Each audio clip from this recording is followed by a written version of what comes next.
Hello, everybody. Welcome to the Boss Rush Podcast, a great place to play games and be better. I'm one of your hosts, Corey Deering, and alongside me, for the first time in forever, is that retro code Eddie V. I'm back in the building. Hello, everybody. Also joining us is the wise Wisconsinite, Mr. Jesse Douglas. How's it going, everyone? The PC Muscle Race, LeRon Dawkins. What's poppin'? And Justin Bieber's cousin, Logan Corkins. This is the second time doing this. Don't let him lie to you people. You're right. The first one wasn't safe for work. It's like, God, they're gonna be fighting in the DMs later tonight. I just know it. Nah. Hey, LeRon, me and you will stay out of it. Let's just get some popcorn Hey, and watch I'm going downstairs and to pop LeRon some on a popcorn. Tuesday. Man. Hi, everyone. Hello. Hey, This is the first time we've had this full house in a while. It's also, we have one of each of the team leads here tonight. yeah. Yes. Oh, Yeah. Actually, That means the audience is in trouble tonight. I mean, no, the audience isn't in trouble, but Logan's here because me and him have been talking about some things. Uh-oh. A lot of this week. So strap in, guys, because it's gonna. Logan, you done dude it. What'd you do? I didn't do it. I didn't. No, He's he's here. I'm actually glad that a team lead from every single show is here. Actually, You might question why we're all team leads after this episode. I mean, Wow. look, Logan, you're only the team lead because we have nobody to replace you. Oh, Fair. Ooh, All I want to know. All I want to know is who's earth, who's wind, who's water, who's fire, and who's heart. Oh, I thought we were doing Last Airbender. I was like, okay, who's the Avatar? I thought we were No. doing some sort of Power Rangers thing going on here. It could be that. Who's blue, who's Don't yellow. look- Ed's Pink Ranger. no, not the Pink Ranger. Why am I the Pink Ranger? I don't know. Anybody in this group is the Pink Ranger. Wow. And I love you to death, buddy. This is your punishment for saying that Nintendo would have the national gaming anthem. No, If that was- LeBron said that first. He was just like, I feel like a majority of people would say World 1-1, and I was agreeing with them because Yeah. it is iconic. Well, that's the way I feel. I feel like so many gamers are up in their fields that, you know, like, even if they never started out on a Nintendo Entertainment System, like, ultimately, like, the Super Mario World 1-1 theme is so ingrained in everybody Look, they my think mom that it's- knows the Mario theme song. Okay, My mom knows. Yeah, that's fair. my mom That's knows- fair. Fine. End of discussion. Mario. My wins. mom knows it. My mom knows it No too, need but that's for me to let because that man. my mom knows it too because I played like Super Mario Brothers for like a million trillion freaking hours when I had an NES, you know, and now It's either that or Tetris. I've played that game so much. Well, now I played that game so much in the past that my ears start bleeding when I hear the actual NES version of that song. And I wasn't knocking Halo or anything. It was just like sure how sounds many- like it.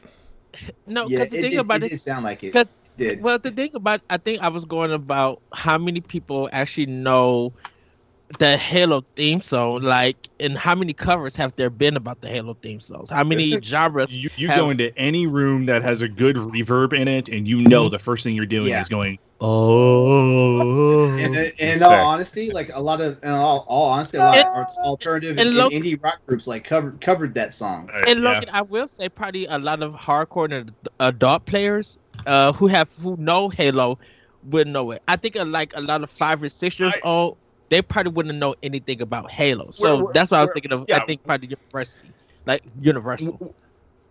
I mean, does Where Fortnite I have think a of it theme is song? now. It's probably that. Wait, does what? Fortnite have a theme song? Fortnite. No, But it not doesn't have really. They signature have dance, a though. bunch of them. They have a bunch of like Oh, Well, I guess the. I mean, it's kind of like original. it's kinda like- it's almost like movie music today, right? Where like, remember in like the 80s and 90s, like every movie had their own unique theme song, like Star Wars, Indiana Jones, Jurassic Park. You could like pick those out of a lineup where like even movies like The Avengers, where like you actually have to like pick it out to like know what I it think is, it's right? I think it's the Marvel Studios banner that everyone the banner song when like right when they're getting ready to start the movie. I think that's the one that's most recognizable for everybody. Yeah, when it but comes to apparently every hero has their own theme song. that is true. I did not know that's that. True. Because it all sounds the same. You know what Iron Man is? I mean, Look, it's just ACGC something somewhere. I will say that if Halo came to like the way that they did Zelda, how they did it like an opera or like orchestrated kind of concert. If Halo did it, I think it would sell out well. I would go see it. If they came down, I would watch it because I think Halo does have some great music. It's very. I did get to see. I did get to see a live performance of Zelda music at the Kansas City there's a Kaufman Center for Performing Arts where like they were playing the game and doing the Zelda music behind it, and that was cool for someone who hates Zelda. I mean, I enjoyed myself. Symphony the guy. And by the way, let me clear this up for everybody right now. Right, I don't hate Legend of Zelda, and I don't really have any ill will towards Skyward Sword or Amiibos, for example. But apparently, like maybe I owe you guys an apology for like the shit show that I started in the chat yesterday. Yeah, thanks, LeRon. We need to just do a show that's just the chat explained. That is a wonderful. No, you know what we need a dramatic reading of the chat. Dramatic readings of the chat. Specifically though of Ed and LeRon's fights. Because we don't fight. We do not fight. If everybody want to go see us. This morning in the chat, I compared these two to the old Muppets. The two guys. I was like, this is what we're dealing with here. And I'm going to say this. Go watch me and LeRon's 1v1. Like, spend the 3 hours that we spent. Yeah, we had a long-ass 1v1. But we nerded out over so much stuff that I'm just like, okay, it felt like we've been best friends or friends for years. Knowing grew up in the same neighborhood or something. What? Exactly. But I think our conversations, like when me and LeRon, when we discuss on chat and have these conversations, of course it's healthy and we both coming from different sides and everything. It's just everybody looks at it and gets entertained because we just go back and forth. About like one little thing, and busters just be looking for fights. That's all. That's all. Now, what Dan Murphy did back on Thursday, he chose violence. Dan always chooses violence. And that was y'all's buddy from Nintendo, Pal Block. That's the Final Fantasy VII one. And Final Fantasy versus Legend of Zelda. He chose violence on that one. Wow, that's fair. I love the fact that you started saying. No, here's the thing: every Nintendo fan chose Zelda, and everybody else chose Final Fantasy. Let's be honest. Let's be honest. Yeah. But I think. No, we're not having that conversation right now. It's going to be 3 hours long, and I got stuff to talk about. Nope, cutting you off right there. Welcome back, Ed. Hi. Welcome back, but shut up. You got a full week of shows, dude. You got like 6 podcasts to get it all out. Like Stufu, you knew. Save that one for Pal Block tomorrow. Yeah, I can't wait for I might watch that one live tomorrow just to see the shenanigans. Oh, that's if my kids go to bed on time, I'll be there. So strap in, I guess. You know what? Crossroads isn't obligated to do an E3 show because Sony won't be there. I know. Well, I thought you guys would do like third party and stuff. You'll be there. We haven't. Austin and I haven't made any commitments yet. And we're trying to make sure everything's tight. So when Nelly comes back, it doesn't look like a demilitarized zone when she comes back. I know none of us talking about that Summerfest game, that Japanese stuff, because that is a hot. I can't believe he decided to. Cares about Summer Games Fest. I know Corey, we out in the back. I just can't believe that he did it on the day before E3 starts. Like he's doing his on a Friday, and then Square's doing theirs on a Saturday. It's Jeff Keighley. That's all you have to say.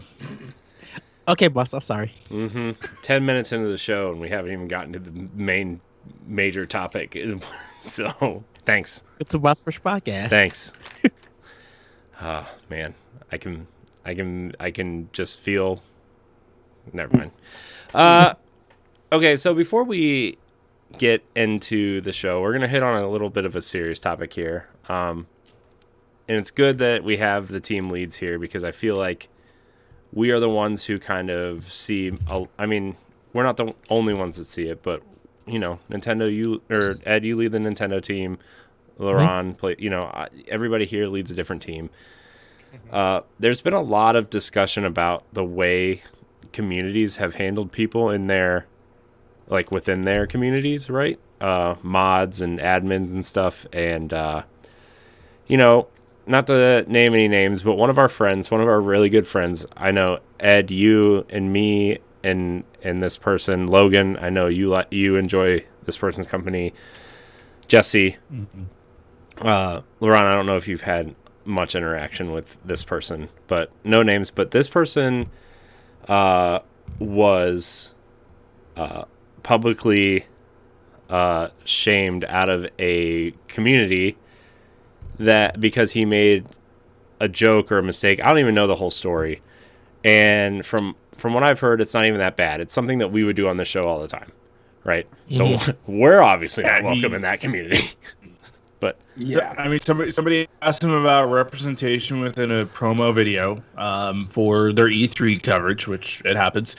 They voiced why there was no African American Black people in the promo video, even though there's a couple on the staff. When asked about it, he quickly just said something that we would say at a LAN party. In all honesty, and then people just took it way out of context and ran with it. Oh, you mean like everything anybody says on the internet that's not specifically scripted? Exactly. Yeah. Yep. So, I reached out to this person through Twitter and Facebook.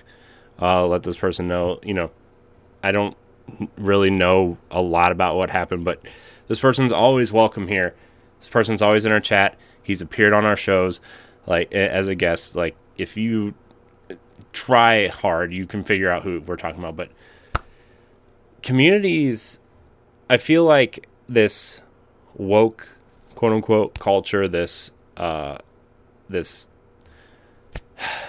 don't want to say the PC culture because it's a step farther than that at this point, right? It's when we started Boss Rush, me, Ed, and Jesse, right? We set out on day zero to say we need to be better. Be better is going to be our motto. Be better to everyone, right? That's not a select few or people who claim they don't make mistakes, right? We have a bisexual black man who runs our Nintendo team. I didn't pick that because of what boxes you check, right? You're passionate about Nintendo. That's why I try to put the best people in the position to succeed, right? Everyone here is passionate about where they're at, right? It's very difficult to see one of your friends that would never hurt a soul, never hurt a fly, funny person, hilarious, great family guy, just be tossed around like this. It's bullshit. Logan, I know, especially from a community that prides itself on being better than that. Yeah, I mean, do we want to say what community it is? Yeah, you know what? It's going in the editorial anyway. I mean, literally, it's the title of the editorial. We're talking about Kind of Funny Best Friends, which isn't a huge shocker. I mean, I know if you're watching this and you've ever been involved in the community, there's a lot of drama in that community. A lot of it's very cliquish. It's very. I feel like it's pretty obvious if you're from the outside looking in. It's they say they want to uplift other people, they want to do things, but it's usually the same 5 or 20 people getting 20-ish people, and then everybody else, if you try, they kick you out, shame you, whatever, for whatever reason, right? I feel like it's just a toxic, terrible thing that's going on. And I know that there's people that listen to us that are, people that we've collaborated with, whatever. I know that some of them consider themselves KFBFs, whatever, right? It's fine. That's cool. I'm not trying to shame those people for wanting to be a part of that, but there's a line that has to be drawn here about accountability and stuff. Yeah, It feels like people forget what embracing is. Like embracing others and everything. And yes, we all are going to be making mistakes. We all going to we have stuff in the past that is just out there that, if we accept and take accountability, we know that we made a mistake. That's what we was doing at that time period. But over time, we have changed. And if you could embrace what a change is, you would get to know that that person is not like what they are in the past. They've been working on becoming better. Now, I don't watch Kind of Funny, and that's not a disrespect to Greg Miller or his team. That's no disrespect to his community. I'm part of Boss Rush. We have a community here that I have to help and focus on, and that I gotta embrace, and that I try to interact most. If I found out somebody's past and stuff, I'm not gonna judge them. I'm not gonna shame them because I have past stuff and everything. I'm not gonna be shameful for that. I do not take my time out to shame anybody so I can make myself feel better. Mm-hmm. If Kind of Funny is going to be doing these shows about inclusivity and all the representation and all of this stuff, and you're allowing your community to be disrespectful in a certain way to others to make themselves look better, you as a person need to check your community and talk to them and be like, we do not want you here if this is what you're going to be doing, because your community sometimes represent your brand at times. Or I mean, in this case, it is their brand, right? Like that's this is their brand, is their community, and how their community drives them, right? And I mean, I kind of stopped listening to them a while ago, not because of them, because of the way their community treated me and people that not just within Boss Rush, but old groups we were part of, right? Like it just, I got tired of people harassing people within our teams, I look, Logan, you and Austin and Ed, even you have like different religious beliefs, right? Like you're very into your religious beliefs, and like, I'm not going to deny that from you, right? Like I feel like we all have different views on things, and we all have different views on the way we should look at politics, the way we should look at gaming, the way we should look at religion or not religion type things, right? Like we all have different views, and I feel like that helps us learn, not only build a better community, but learn from each other, respect one another for what we believe in or don't believe in or think of things, right? Like I really want us to focus on learning from each other and respecting each other even if we disagree. I mean, look at our chats all the time, right? It's like man, some of those chats, I just want to like bang my head against the wall. But then it's like, I'm not going to like stop people from thinking the way they do, right? Like you think Ed has some hot takes on games and stuff. Dude. I have some pretty hot takes as well, right? Like I'm not as vocal and like eccentric about them like Ed is, right? Like, but like who is? There are games that people think are the greatest games that I just don't like, right? Yeah. I think, like, personally, for an example, I don't like The Last of Us. I just don't like The Last of Us. I don't think it plays very well. I'm not into stories like that. I'm not saying, like, it's a bad game, right? But I just don't like it, right?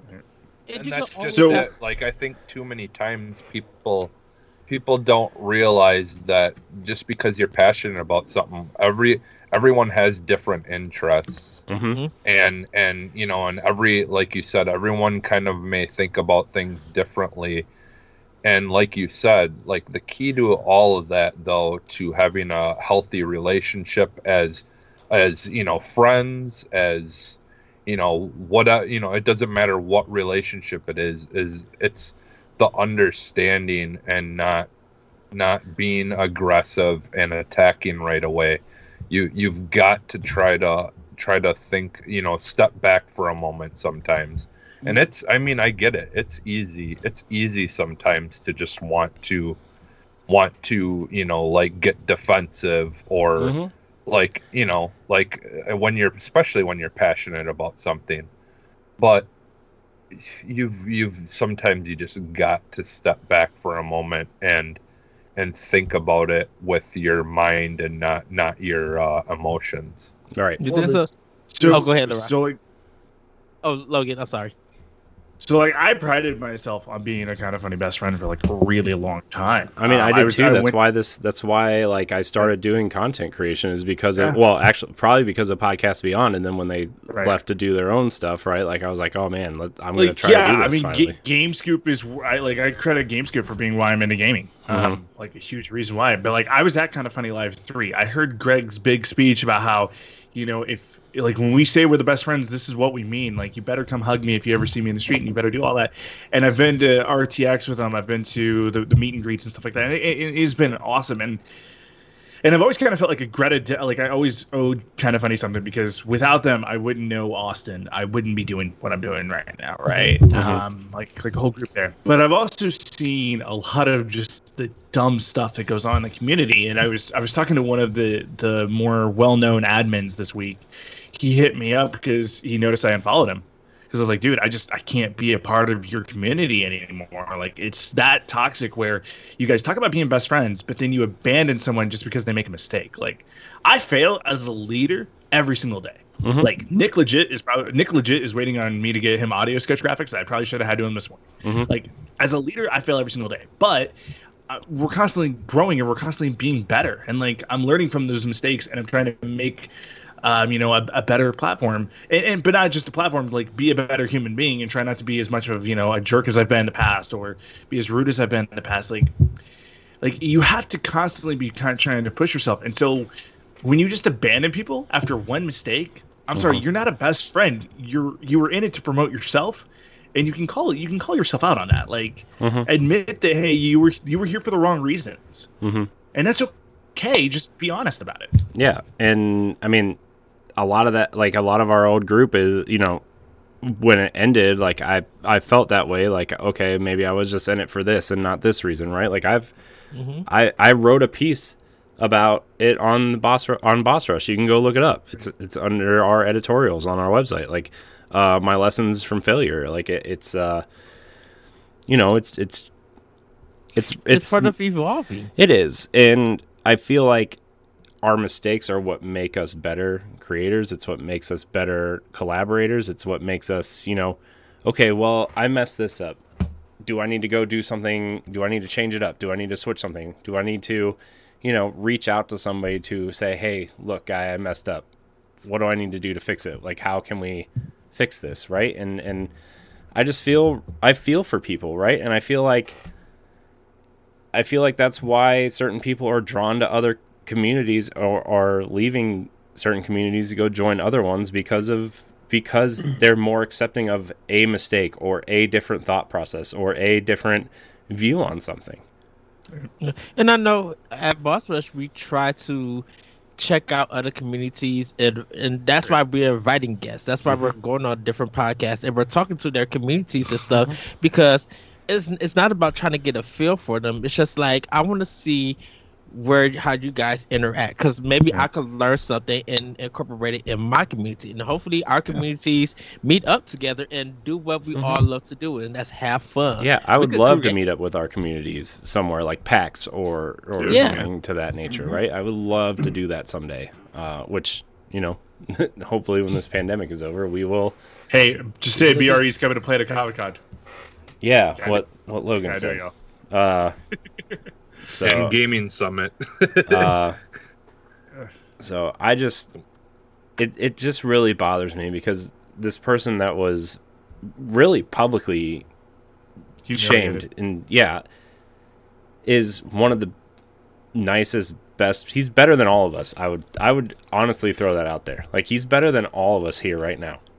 He's one of the most genuinely awesome people who, like, he's so busy all the time, and yet he still finds a way to make a personal connection with everybody he talks to and interacts with. It's like, dude, you made a small mistake. He owned it too. Like, that was the other thing I saw, was I was like, you owned it, and then you just came back to nobody being there for you. And I just don't call yourself a best friend if you're just going to drop it. Yeah. There's just this person was very humble. He always has been. He always has been. He always was. Any success he gets, he's the first to say it's everybody else building him up and not him. Like, It's so. I know there's an editorial going live on Saturday, and we're going to dive more into it as well. Yeah, I've reached out to this person, and I know this person's probably watching or listening. You're always welcome here. You can create content here. You can hang out in our community. You can be a guest. You can join us. I don't even care, right? Like you can do whatever you want. Write Guy Fieri fan fiction if you want. Yeah, I will send you. Logan will send you my face pasties just for you. Dude, yeah. You know, one thing I have to say, because it's almost like I have to hold master classes on this sometimes with a lot of friends that I know, but this is one of the worst symptoms of internet culture. Like, people think they can just do whatever the hell they want online. And I'm talking about people who want to bring vitriol to individuals or to a brand or to a group of people, whatever. They think they can do whatever online, and because they're just words on the screen, they have a free pass to do whatever they want. But the problem is that they don't understand that at the root of it all, there's still a human being behind that whole thing, and this could be literally a turning point between making them, uplifting them, or creating a worse nightmare scenario for them and stuff like that. And people don't realize that. But people also need to realize, back in the day, we used to say, "Don't let me see you on the street." Well, in this day of internet culture, it's real easy to you mess with the right person, someone can just find you by your IP address. So I feel like I always have to tell people, hey, be careful what you do on the internet. And this is not me having one of those old timey speeches about the stuff you do on the internet is going to come back to you, because my mom says that crap all the time, and I'm like, yeah, Mom, I get it. But no, what I'm saying is when we hear about people getting swatted, and getting killed, because someone got pissed off that they got teabagged in CS:GO and shit like that, or when we hear about dumb stuff hell, someone actually did come to somebody's house and killed them because of some nonsense, and it happened in the game and stuff like that. And people just think that this is just ha funny, or I'm gonna do knee-jerk reactions and get a rise out of somebody. But ultimately, you gotta look at it like this: if you don't want it happening to you, why the hell are you doing it to somebody else? I mean, and oh, go ahead. Oh, I was just gonna say something my grandma used to say to me all the time, and I'm sure anybody who's ever been to church once will tell you this, is you should just treat people how you would want to be treated, because that if someone treats you like crap, you don't want to deal with that, right? So why would you do that? And I mean, I'm not perfect. I've treated people like crap, right? I'm pretty sure 10, 12 years ago, none of you would have been my friends because I was a terrible human being. But I mean, are we really friends now? No, I'm kidding. Everybody I'd probably still would have been Corey's friend. All I'm gonna say is everybody's had points in their lives where they equate to terrible human beings. I was in the military, so you can just imagine the stuff that I did, said, and things like that. When I was younger and stuff like that. Some of it is just brainwashing of the instances of where I've been, where I'm at, and things like that. And some of it was just I hate to say it, ill learning. When I say ill learning, I don't mean that, my parents didn't raise me better than that. What I mean is you pick up things at a young age and you don't always understand whether they're right or wrong. And you wind up doing that stuff in your adult life until someone finally has the common sense to pull you aside and correct you, stuff like that, And I feel like a lot of it applies, Corey, when you mentioned the church saying, another saying that and I'm pretty sure Ed knows this one, is God doesn't like ugly. So you don't have to be super religious though to believe in karma. The stuff you do online, if you're being a mean, spiteful, hateful person, or you're being somebody that just will not, just won't let things lie, that's something bad is going to come back to you, and then you're going to be calling the victim card, saying, "Oh, why is it me?" All this stuff, and and maybe no one will be around to tell you, point out to hey, this is the exact situation that put yourself there. So all I'm going to say is that if you look at politics, that God don't like ugly, that applies to all of politics. It's just leave it at that, because that is literally an example. What I think. I think with communities, you gotta learn how to encourage everybody in your community. Even when you go to someone else's community, always go to Arsenal X, or I always go to PlayStation. I'll go to LAN party. I'll always try to encourage everybody in their community by asking a question, about saying good morning, or I tell people that I love them and stuff. Like, encourage them and make them feel like we really care, because in reality we do care. We don't create this content just for us. We created this content for everybody, for our community, and for those who are not even part of our community but want to know who and what Boss Rush is. We create this content for you guys, for people to go and watch it, and when they come in, meet us, they be like, oh, they're talking about snacks, someone's talking about Thai food, oh, let me get into this, let me talk about my restaurant, or they're talking about Halo, they're talking about Destiny, Monster Hunter, or this game, or this movie. Oh, there's a thing of that everybody's talking about their mental health and everything. I didn't know a community would be doing that. So let me talk to somebody. Maybe we could connect and help each other. Kind of, that's what embracing and encouraging about a community is. You got to think of that. A community is not just one person. It's about a whole bunch of people. And you want to make sure that that community is represented right and respected. Yeah, and I do. Like the one thing that I just want to add, because like listening to us talk, I'm sure there might be people out there that are like, well, but what if something, someone does say something bad or do something bad, and it's like obviously we still do need to try to take care of those situations, but it's something we need to talk about, or people need to have an adult conversation about, and don't feel afraid to call someone out, but don't do it in an attacking way. You've got to try to help that person understand what they're doing wrong. Yeah, because a lot of the times we don't always understand. I mean, there's certain. Think about I don't know. I don't know if somebody's being a dick. I'm gonna let them know. Yeah. Well, yeah. No, yeah, you let them know. What I'm saying. Okay. So there's certain things that you can talk to somebody about and be like, hey man, that's not cool or whatever, and then there's certain things where you're like, you're out, right? Like if someone ever came into the Boss Rush Discord spouting the N-word or something, that you're gone.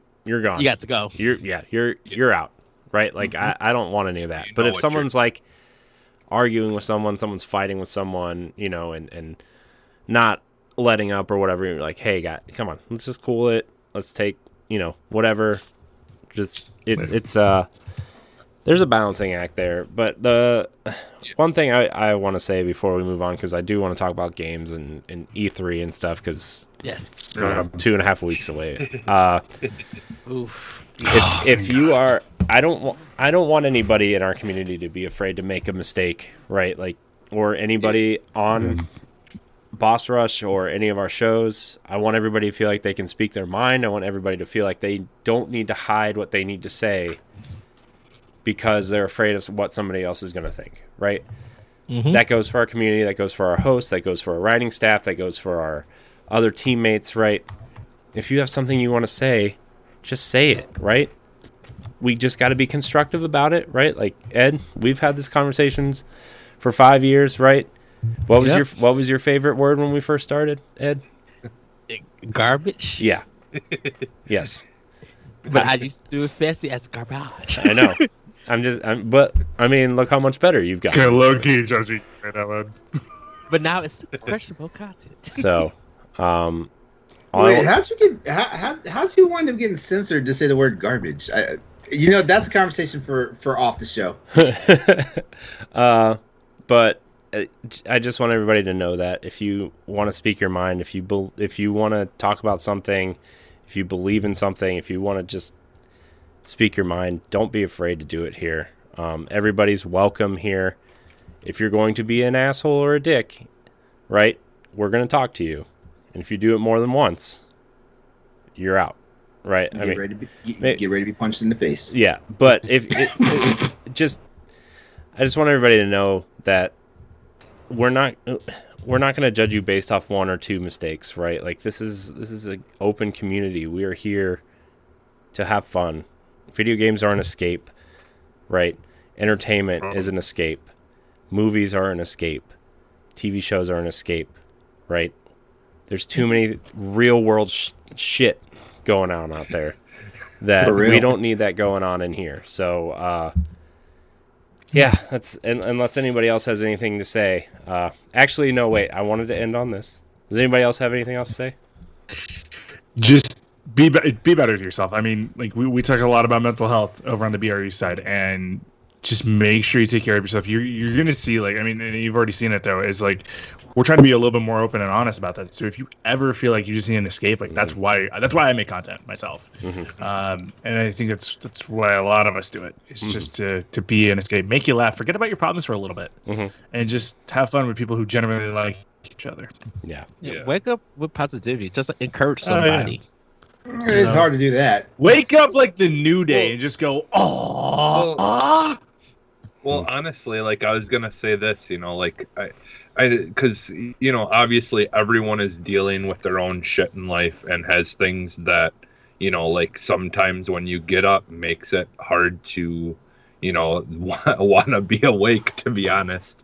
But like some of my best days are the days when I just like just something as easy as like whenever I'm going somewhere, if someone's behind me, I like hold the door for them or whatever, or just being polite to people out that I don't know out in the, and when I'm out doing things or whatever, and just just trying to be like, I always come back to this, it's all about being aware that you are not the only one, trying to remember that you are not the only one that exists at any given moment in that space. Like, and I understand sometimes it's hard to do that when you've got like a lot of crap going on in your life, or you've got a lot of things you're trying to do, but it is just like, I mean, just really just sometime go out, when you're out, just pay attention. Like, you'll notice how many people just are like, it's like they like nothing around them exists. And that's not always a great way to view things, because we've got to face the fact that there are, there's varieties of different kind of people, and there's, this and that going on around us. And, life, honestly, for me, just feels much easier sometimes when I accept that, that we just got to pay attention to things and try to think about stuff occasionally, Yeah. So I wanna end on this. I found a good quote from the one and only Dr. Seuss, which also apparently canceled from books that he wrote like a long 60 years ago. Or canceled, yeah. Unless someone like you cares a whole awful lot, nothing is going to get better. So everybody just take a little time, care a little bit more, right? And be better. Yes. So on that note, let's talk about something more positive, like food. Huh? Oh, hell yeah. Yeah. I'm waiting for this one. Greg Osterman III writes in again. He says, "Hey guys, I really only have a simple one for you this week.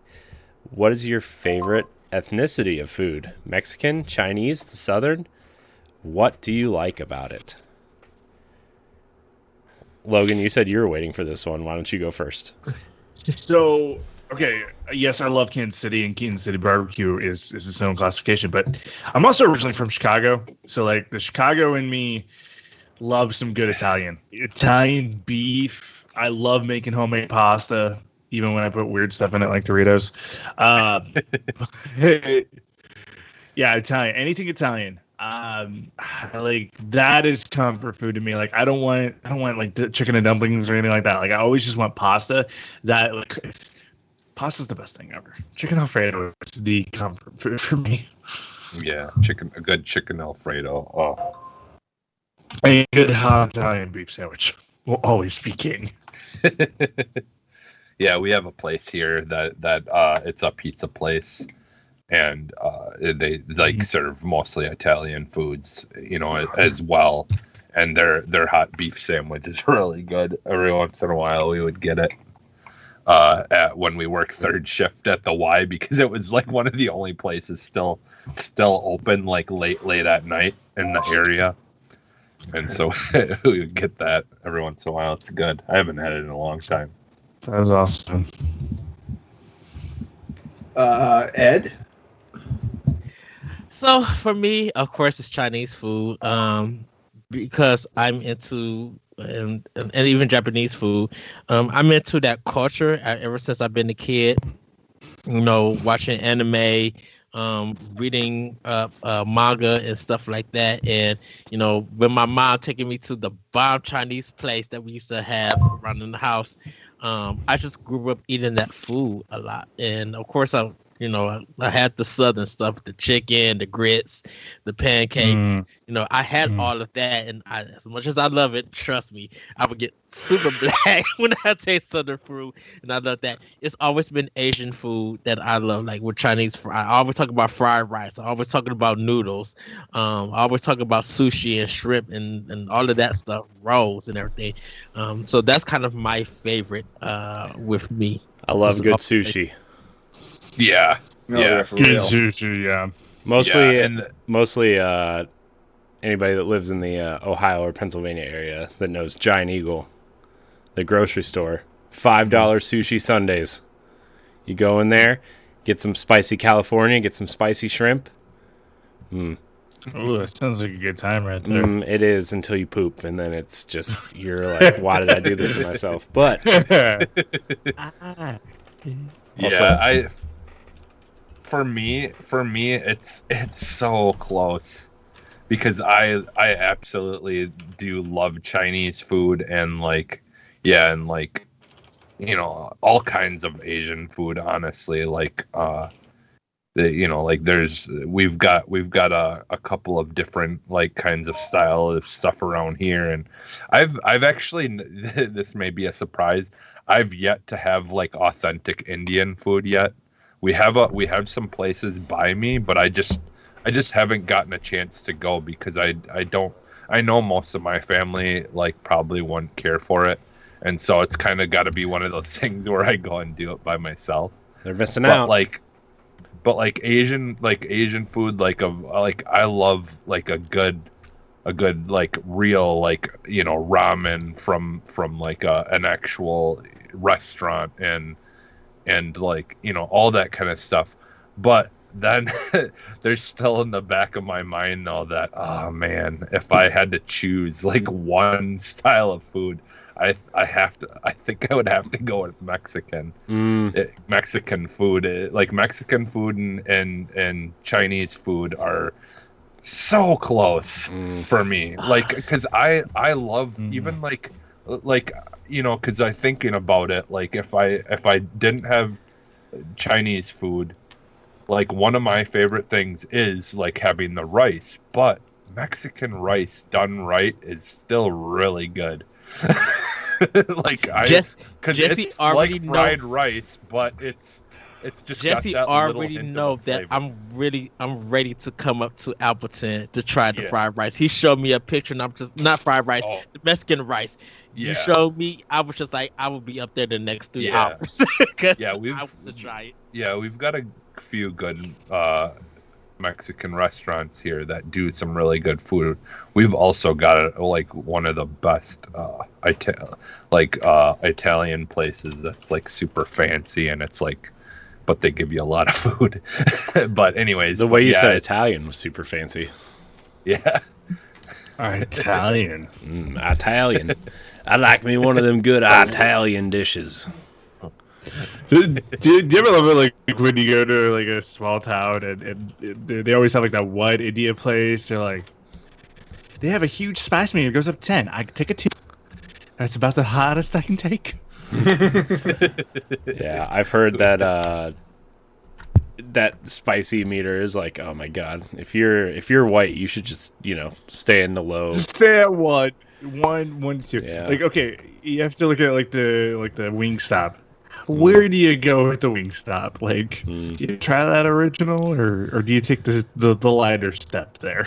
Look, man, my dad brought home like the ones that you have to sign a waiver for at one point. Oh, dude! And I smelled those wings, and I thought I was going to die and just shit myself. So, you guys ever watch Hot Ones? No. Yeah. So Kansas City makes the bomb. Yeah. And it's available at like a lot of the shops around here. I've tried it once, and it about put me in the hospital. Ooh. I tried it. It like I don't know if I needed to try more of it. But like it was bad, but it was like also bad. Like it was just the awful taste. The poops after, let me tell you something. Wow. Oh, dude, it was bad. I don't get how Sean Evans does that every week. Yeah, and it just does not taste good at all. That stuff just burns for the sake of burning, and that's it. There's nothing about flavor in it. It's just straight poison. Yeah, it's essentially. Yes, it's pepper spray in a paste form. It's pepper spray like that went to a nuclear reactor, was breathed on by Godzilla, and then came out and said, "You know what? Here's a little something for your wings." Wow. I have to agree with Jesse though. Mexican food is my favorite by far. Like specifically like a good burrito, and I know that's kind of like not really Mexican, but guess what? It's Mexican for me. Corey, you already know that it's on the map. I mean, it's on the list for us to go. Yeah, I know. Ed, if we eat everywhere that's on the list and the time that you visit, I'm going to gain like 60 pounds and have to call off work for about 2 weeks. So, when Austin and the crew comes up to Kansas City in August, we're doing a Kansas City barbecue tour. 6 different restaurants in 2 days. It's going to be fun. Logan, I am trying to come. I am trying to plan to come. It's going to be good times, man. I'm going to teach these guys that Oklahoma doesn't know crap about barbecue. Wow. What about you, LeRon? But I wasn't done, Ed. Oh, thanks. Sorry. You know what, LeRon, you can go. Ed's the host now. No. Ed's the host now. No, Corey, do your thing. Do your thing. Man. I love you, Corey. I don't even know if I want to keep going now.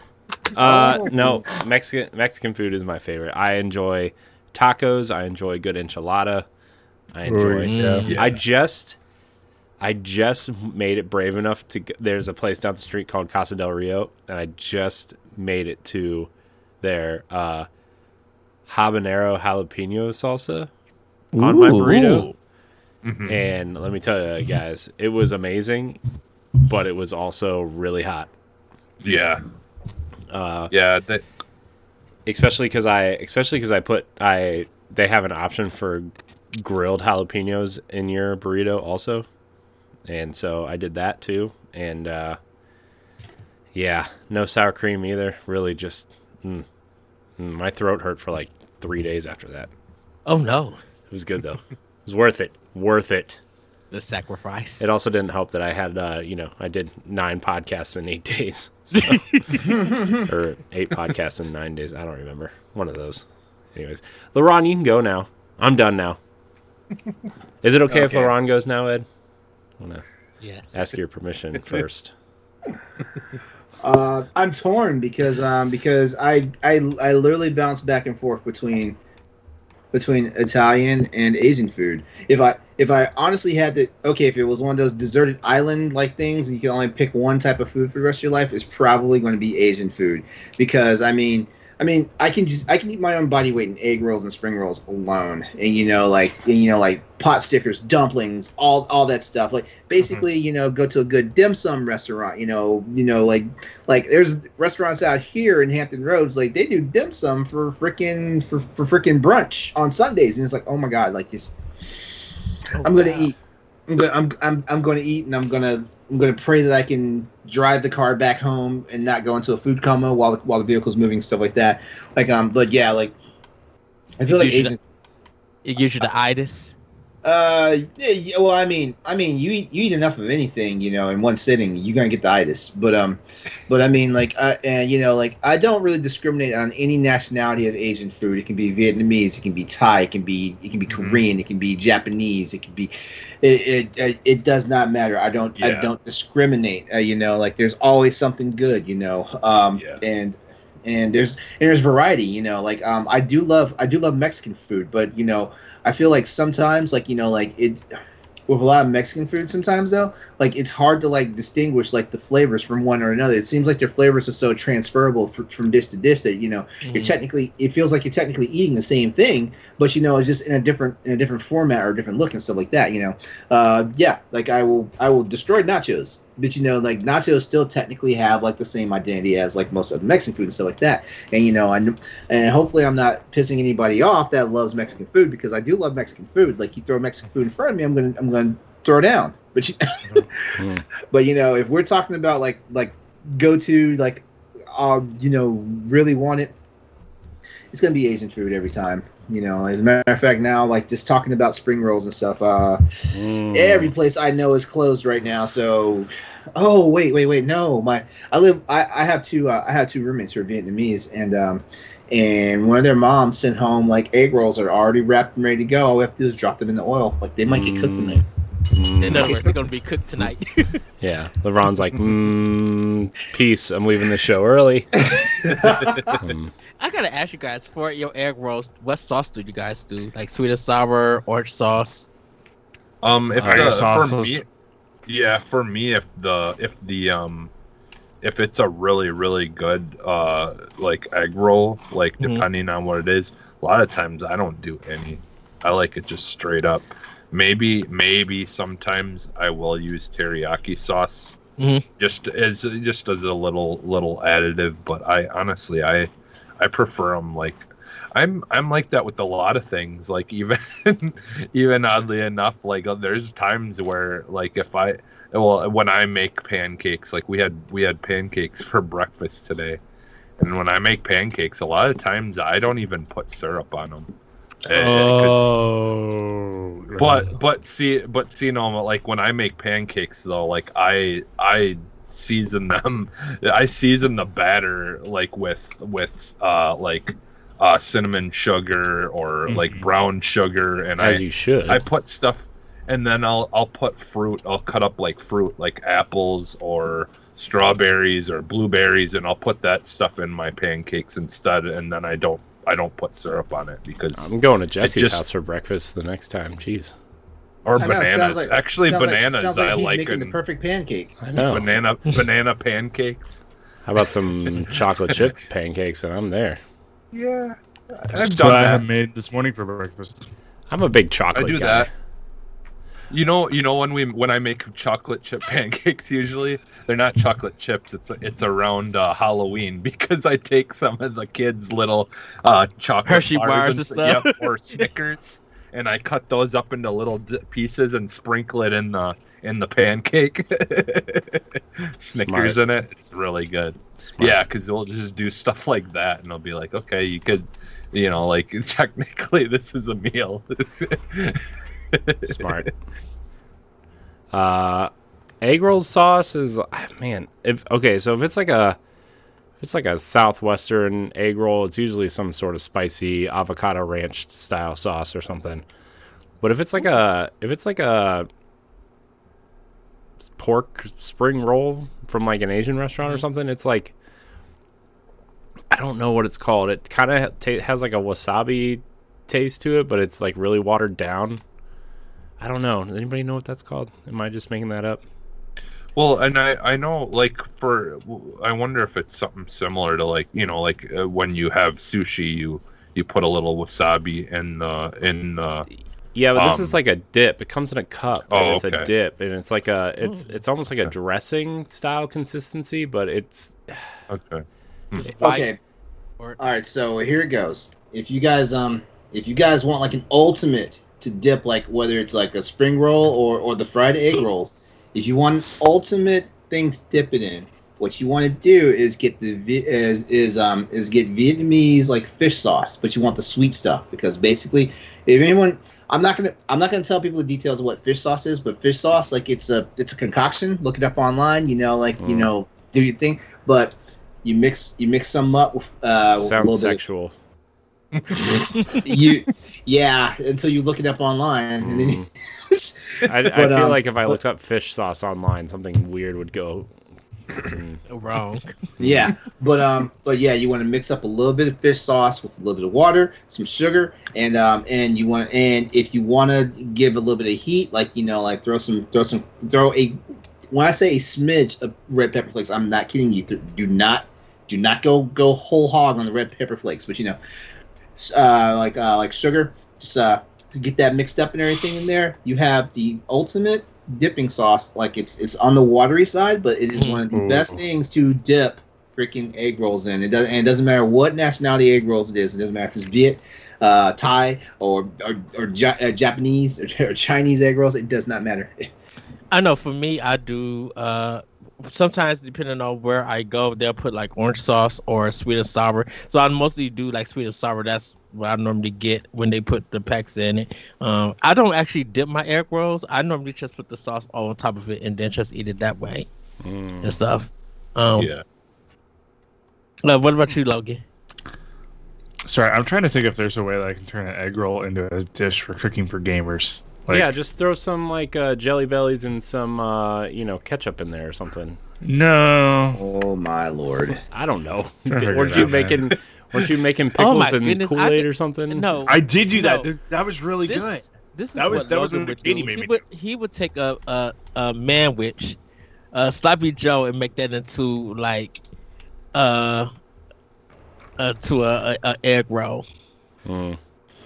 That wouldn't be bad to be honest. What I could do a baconator. Could do a baconator egg roll. I like bacon. A bacon wrapped egg roll. No, I would take like brioche and make a egg roll like crust out of brioche, fill it with cheese, bacon, and hamburger. I mean, dude. I say write it out. Let's see. Get the special sauce at the store. You could put the Big Mac sauce in it. Our grocery store just started selling Chick-fil-A sauce. Hey, Corey, it's time to wrap this segment. Why you don't like what's happening right now? Are you getting hungry or something? These guys are getting weird. We've been going in now. Getting weird too. Getting Welcome weird. to Boss Rush. Yeah, right. Where have you been, LeRon? Like, wake up. You I guess knew I was on the episode. You knew this was going to happen. I mean, hi. Greg asks these questions every week here, LeRon. Yeah, but this and I appreciate them. All right. Fine. This is getting into that realm now. Okay, this is the Boss Rush Podcast, a flagship show of the Boss Rush Network, where every week we get together with our friends from around the internet, talk about video games and everything we love about them. You can catch the show live on twitch.tv/BossRushGamesLive Live on Sunday nights or on Mondays on Apple Podcasts, Spotify, and other podcast apps, as well as YouTube. Please leave us a 5-star review and a nice comment if you're listening on iTunes. It'd really help us out. You can email the show at bossrushnetwork@gmail.com and follow us on Twitter at bossrushnetwork. Join our Discord and our Facebook group to join our awesome communities. Check out Crossroads, Arsenal X, Nintendo Power Block, and the whole slew of Boss Rush Entertainment shows from Logan. What are we playing? Anybody playing anything fun? Knockout City. Yeah, how is that? Multiple people here are playing that, right? Yep. Yeah. Mm-hmm. Yeah, it's a lot of fun.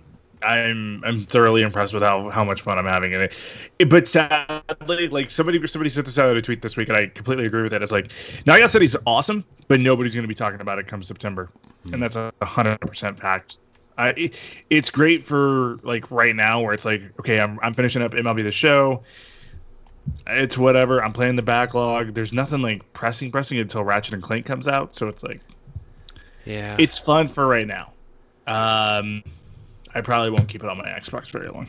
Well, that's kind of how I felt with, like when they first showed it. I kind of set off from the beginning is that I'm almost certain that this is going to be another Bleeding Edge where it's a really good concept and a cool game, but it's just it's kind of niche in some ways. It's on Game Pass, right? Yeah, it just came to Game Pass. Well, but EA Play, I guess, right? Yeah, EA Play, but it's on Game Pass. But yeah, the like, I mean, this has a little bit more potential just because it's geared more towards like all ratings as far as age groups. Like, adults and kids can enjoy this. Mm-hmm. Where Bleeding Edge, was a little bit more, not quite as kid friendly, but yeah, I mean, I'm enjoying it too as well. I could definitely see this being something though that I hop into every once in a while. If I remember correctly, I don't think the game was a very big file, so I could probably leave it on mine. But I mean, like tournaments with. Mm-hmm. Yeah. I mean, for EA, this is a great game that they released for the year. Like I think it's a good. To me personally, it may become a good nomination for like multiplayer or party game. That kind of nomination, it kind of fits in that thing. I'm kind of shocked that EA allows. Like I said, it's kind of their Splatoon almost. Like I look at it the same way as Splatoon, where I do think there will be a big fan group of people who play it and stuff, but I don't know that it will like go into like Fortnite status, like where all different people are playing it, but I do think it will have a really strong core of people that will probably play it. But a good pick up and play kind of game. I really like this trend of games where people seemingly are like, I don't know, I don't want to say shitting on them, but I mean they are shitting on them pretty much, and like the game's actually turning out being really good, like Outriders. Right. When that game got revealed like 2 years ago, I thought that game looked awesome, and then when it started getting bad press, and then they released the demo, and they're like, your progress carries over, and and then they signed it to Game Pass day one, right? I was like, man, this game, I don't know if this game's going to be any good. And then right now it's sitting at the top of my game. It's my game of the year so far, right? Like it's awesome. It's like exactly the game for me, But Knockout City sounds like another one of those where like, man, that game is getting some pretty bad press for a while. It's an EA game, so it's automatically going to be, oh, it's an EA game, it sucks. It's not Rocket Arena. It's not Rocket Arena. That's just what we have. There was a lot of that going around. I know that for sure. Yeah, I'm just glad that this game seems to be getting some love, and it's nice. Yeah. I think I told you, LeRon, I was just like, this would be a great game to fit on Switch for people who want to play. But it looks like a lot of people playing it everywhere, so that's a good thing. It's crossplay too, right? Yeah, I believe so. Yeah. So that's good. Well, it is on Switch. Yeah, it is on Switch. Well, it showed first up on Switch. It did. No, it released everywhere at the same time. Yeah, it released everywhere at the same time. No, I'm talking about when they showed it. Like I think it was in the Nintendo Direct. It was on Nintendo Direct. Yeah. Yeah, and then it came to everything else. Yeah, that's what I meant. So, which was also smart. Like they showed it on Nintendo Direct because they knew like there would be buzz, actually from like Nintendo fans for that, which that was smart. It did see it at State of Play. That was like, oh, if you want something to sell, put it on Switch, I guess, and promote the hell out of it. Yeah, that's true. That's true. It's definitely worth a try, especially if you have Game Pass. It doesn't cost. Well, because I think doesn't the free to play thing end soon here? It's already over. It's done. Is it okay? Yeah. Okay. You no longer need Xbox Live to play Fortnite, Destiny, or any other free to play game. No, I mean it's free. Like the game itself is free to play. It was only free to play for a little while here. I don't know when that ends. Was it? Oh, I didn't. It was in a limited access thing, but it wasn't. Yeah, but I think it was always set to be on a free to play model though. Yeah. Okay. Yeah, which. I mean, I honestly, I think that their best bet, what they need to do, is make that a free-to-play game and do the whole Fortnite thing. because it really has the potentials to do something similar to what Fortnite's doing as far as cosmetic stuff. Because, I mean, that's something you don't have to buy if you don't want to, but it gives them options and opportunities. So on Switch, they're showing, like, I guess the base one, the Block Party Trials, like a free download, and then the additional stuff that you can add on, it's like $19.99, or the big bundle's like $29.99. So what else are people playing? Is that all, Logan?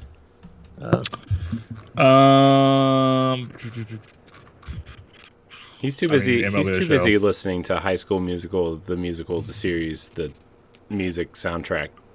Season 2. It's true. It's true. I do actually have it going through my headset right now. No, I mean, I am watching a lot of shows, though. I mean, that's the thing, is trying to keep up with all the reviews and stuff that we're doing for the website. It's like, I don't have time to game, which I'm not complaining about in the slightest. But I don't have time baseball to game. I gotta watch. Yeah, too much baseball to watch. Too much High School Musical, the series to watch, and too much like Master at None. Oh yeah, that third season started, didn't it? Oh, dude, what a season! They did like Mythic Quest season 2 has been coming out on Fridays, and nice. So good. I'll go next. Because I've been kind of in a shoot 'em up kind of feel. I've been playing Binary Infinity. It's like a 2D shoot 'em up game on Switch.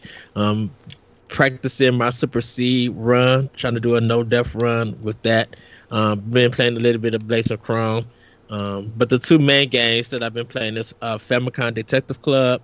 The Girl Who Stands Behind. That's been a really, really good, very impressive.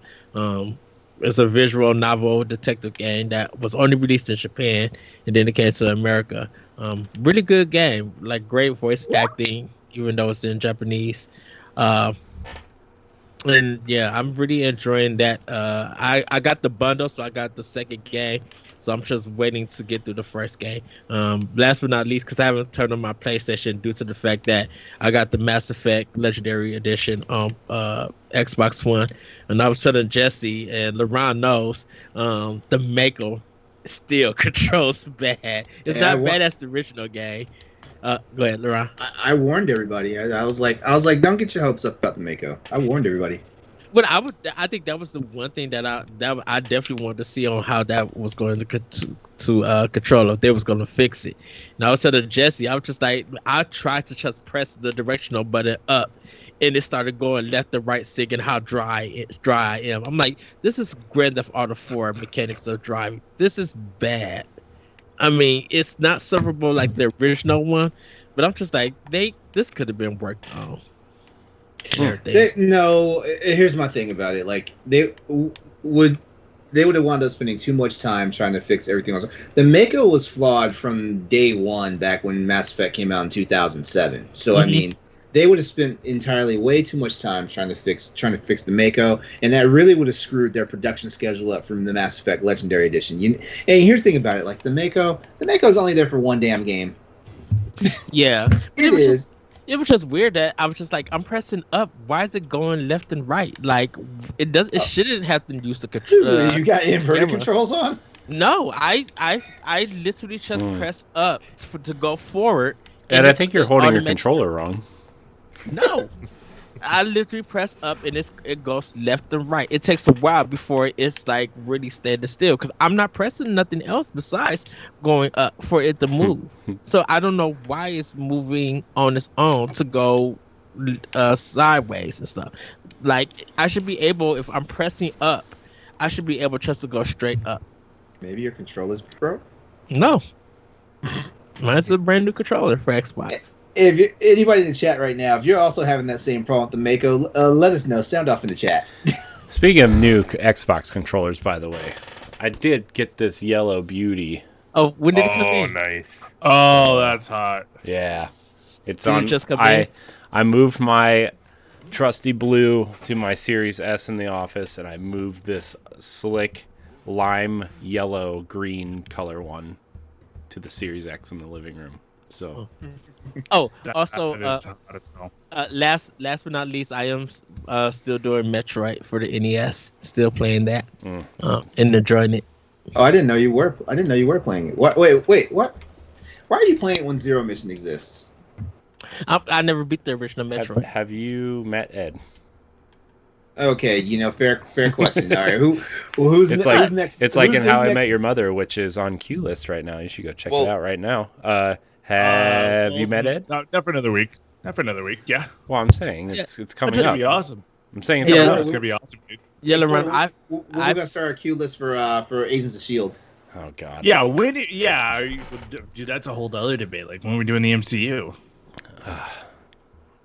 Good luck. Put it on the list.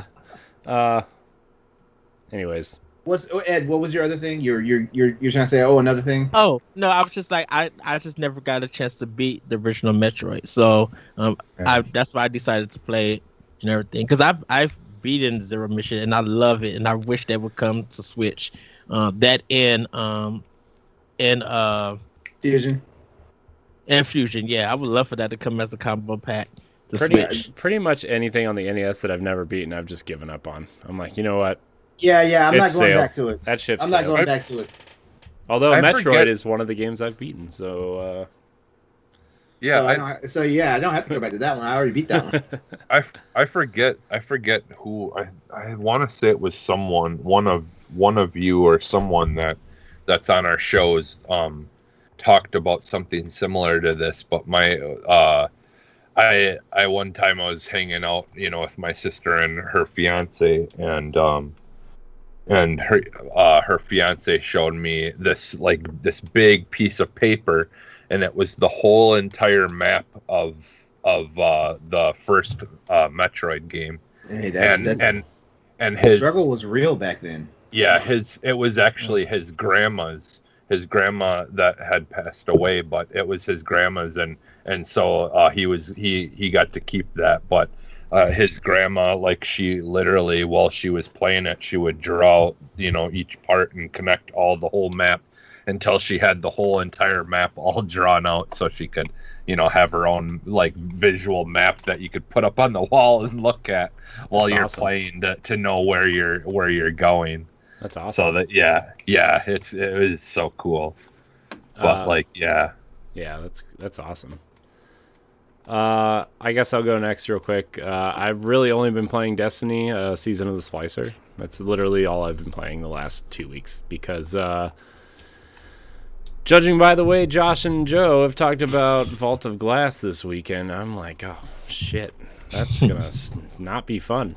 So, although they were playing on challenge mode, and I'm sure regular mode's probably gonna be way easier, especially for people who don't hate themselves. So, yeah. Has anyone reported that they beat it already? Oh yeah, dude. I think 8 teams completed the challenge mode yesterday.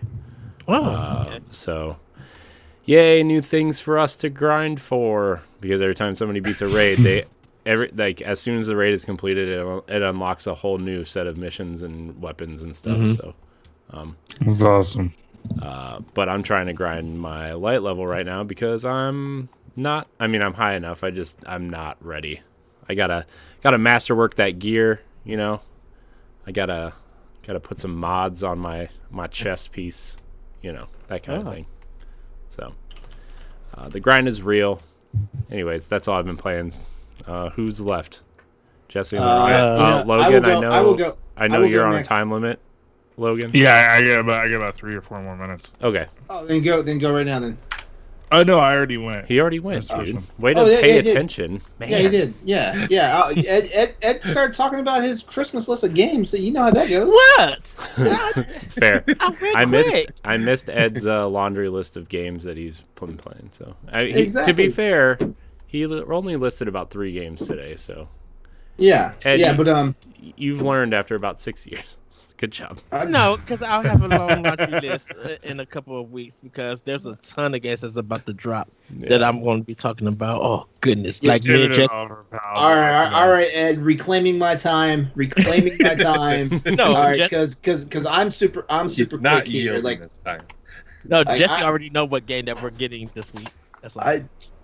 Well, for me, it's Monster Hunter Mass Effect Legendary Edition. Yeah. And you guys hear me week in and week out like talk about Monster Hunter Rise. You already know what's up. 3.0 season patch is coming real soon, so can't wait for that. I mean, expansion is coming for that. Can't wait for that real soon. And just chipping away at the Mass Effect Legendary Edition. You can watch me play it on YouTube on my YouTube channel, which is completely branded now. Ooh, Congrats! I wonder who helped you do that. Yeah, I wonder who helped me do that. I guess I owe that I am Korean HD a chicken dinner or something. I mean, just add it to the list, I guess. Add it to Ed's list. Yeah. So I'm streaming. I'm streaming my playthrough of Mass Effect Legendary Edition. It's going to be slow, but I'm streaming it on my YouTube channel, and I'm doing Monster Hunter Rise on my Twitch channel. So there you go. Nice. Boom. I'm done. Boom. All right. When is the event? Is it Wednesday? Is it Tuesday? Don't get me to lying. I don't know specifically when. Come on. LeRon, you're the Monster Hunter guy. Oh, God. Didn't someone do a write-up on it? Wait. Oh, I did the write-up. Whoops. Wow. Shade on your own self. Actually, no. Hold on. I'll get it. I did the write-up. I feel so special. Special's a term for it. Well, I made a bad joke, guys. I'm canceled. It's not as bad as the joke my little brother said as we were going down a roller coaster today. That was a mess, and I was on the floor dying. So we do this thing when we go down the first drop, you have to yell something random. So I yelled, "Oh, I still wet the bed," because we're trying to make everybody laugh on a roller coaster. And my little brother yells, "I'm not even Catholic. I just like the priests." Oh God. I had to say, wait, why that bad? Dude, the entire, he says that right before we're about to go for a loop, and everybody on the coaster is just dying laughing. Wow. I'm actually kind of jealous, that you went to the amusement park. I want to ride one. Should I what's fun? Good times. Should I just get into what I've been playing then, really quick? Yeah. Yes. Okay. So I've obviously, since we do AX, I talked about what I've been playing on Xbox on there. So I'm gonna just talk about what I've been playing on PlayStation. So, ooh. Sorry, Ed, but I had to give up on The Last Guardian because that game's controls are so bad. Yeah, they're bad. Oh my God. Oh my God. Jesse, let me ask you, is it better or worse than Resident Evil 4? Just to break Ed's heart. Worse. Way worse than Resident Evil 4. But you'd run and then I trip over the little difference in the ground or whatever, and your guy would fall over, and I'm like, what the hell is going on right now? A lot of people had trouble with the controls for the game. Yeah, it's just over exaggerated, and it's over. I don't know. I really wanted to like that game. Mm-hmm. But it just was getting too frustrating. And I can understand. I think to me it's just the adventure, some of the puzzles, and just seeing how they connect. It was a lot of other things. I love everything about it, but it's just the controls. I jumped from one place to grab the ledge, and instead of me grabbing the ledge, my arms just went through the edge of the ledge instead of grabbing it and pulling you up like a normal game would. I was just like, okay, I'm done. Yeah, I can understand. I'm not mad about it. If you want to watch a playthrough, just watch a playthrough. You feel that's what I probably will actually do that, because I really do want to know more about this story, because it really is unfortunate that there's a compelling, interesting story there that I do want to learn about, but I couldn't do it. So to me, it's that relationship of Trico and that boy that just works so well, that I feel like Sony like that's a good thing that Sony does that I don't even think like Nintendo or Microsoft could do. There's just something about that Sony when they do relationship stuff like that, they get it so down. They just get it down packed good, and I just gotta give them props to it. And speaking of that, so in place of that game, I picked up Concrete Genie, and I absolutely love that game. Yes, it's really, so good. It's like I really like that you can like make personalize the genies or whatever you'd call them and make them your own and stuff. It's so cool. It's just like a really neat like concept. See like that's the thing is like, and it's like. Even with a lot of platforms, like I end up liking those kind of games way more than like the big AAA like heavy hitters that that everyone usually gravitates towards. Like for me, like my favorite part is those indie stuff that they get as like their like their exclusive stuff that doesn't come anywhere else. And so yeah, I'm really loving that game a lot. I think I'm on, I don't know where I'm at in the game, but a good chunk. So yeah, I've been playing that and enjoying that. And then I finally got to play 2 games in VR that I've been wanting to for a long time. So I played Astrobot, which is a phenomenal like platforming game, like on its own, but then like in the whole VR concept of it is just it's just awesome and a very cool way like to experience a platformer like that. And then the big one is like like if you know me, I love horror games, absolutely love horror movies. All that stuff, like Resident Evils, you name it, I love it, and none of it scares me whatsoever. Like I just don't get scared by that stuff. But I played Resident Evil 7 in VR, and oh god, Jesus Christ, man! Like it's just true. Once you're inside of it like that. Mm-hmm. Pass. Holy crap, man! A lot of people probably would say that's the best horror game to play in VR. It probably is. That game, dude, I played that. Well, I played the first 3 hours of that game with friends with the lights on, and I was scared to death. Jesus. Yeah, and I liked Rush of Blood, but that was more of a sit down, like carnival, like shooter kind of. Which don't get me wrong, like that game sold me on PSVR. Like Rush of Blood, like my friend would bring it over and we'd sit and play it, and I'd have a crap load of fun doing it. My wife hopped in it and tried it, and so yeah, it was a blast. But yeah, this like an actual full on game in VR, Resident Evil. I have never been so hesitant to move forward in a game as with that one, man. Just that beginning part with your girlfriend. Chasing you. Yeah. Well, just the girlfriend part though, like when you think that she's laying on the ground dead and she pops up and you're just like, and then she's trying to stab you with a knife, and holy crap, like that whole part is just like because she's right there in your face. Like, screaming at you and stuff, and it is crazy. Yeah. Like, holy crap. And then you hear the noise of things, like, all around you, and you're just like, oh, shit, man, I'm afraid to turn around and look. You have to take your time with that game. I had to stop after a little while because I was just like, okay, this is too much, and I had to turn off that really crappy settings that they had for moving in the game. I had to have it where I actually move like you would in a regular game, because I didn't like that whole like click, click, click, click, like to turn and look. Like to turn around, I had to do where you could smoothly turn around and look, like just to make it feel a little bit more immersive.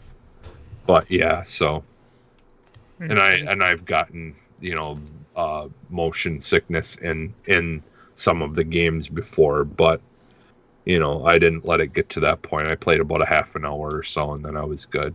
I just stopped for a while. So So yeah, that's mostly what I've been playing. But yeah, I've got almost everything on PS4 to play yet. So Cool. I've got plenty of backlog and stuff that I need that I'll be experiencing, in full for the most part for the first time. So nice.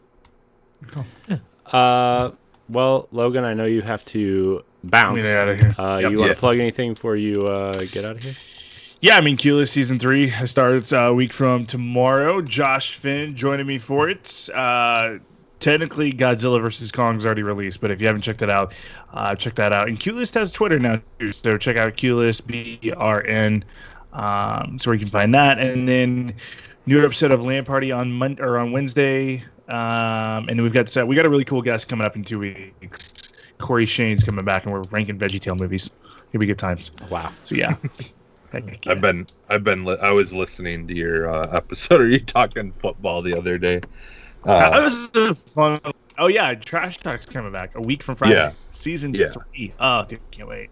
Yeah, because I'm not really a sports person, but like I like digesting it in the way you guys do it, where it's not like, I mean, you guys do get pretty deep into some of the stuff, but I mean, it's still entertaining. It's not like you're not being overly serious about stuff like most, like trying to break down the X's and O's kind of, talk show would do. So well, and that's what like season 3 is. We're not going to do the news anymore. We're cutting a lot of the segments. It's going to be mostly big topics and roundtable stuff. Mm-hmm. We're still going to do like our picks and everything. We're still going to do random ranking and winners and losers. But otherwise, yeah, it's gonna be very open. Very just talk about whatever the heck you want to talk about.